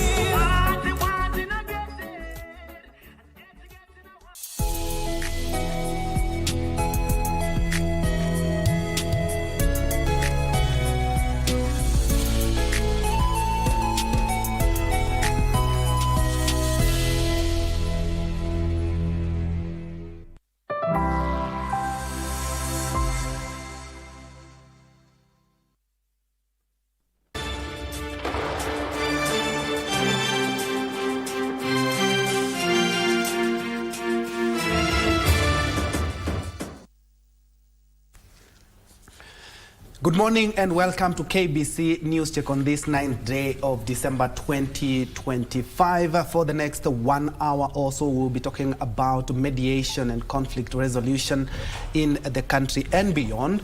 And later on, we will be looking at 16 days of activism against gender-based violence. Remember, it's an annual event that is observed from the November the 25th to the 10th of December. So tomorrow we do expect a number of activities, but we will be taking stock to see exactly where we are as a country and as a region as well. But talking about mediation, there are many ways of resolving a conflict, and many of us know about going to court or the litigation process.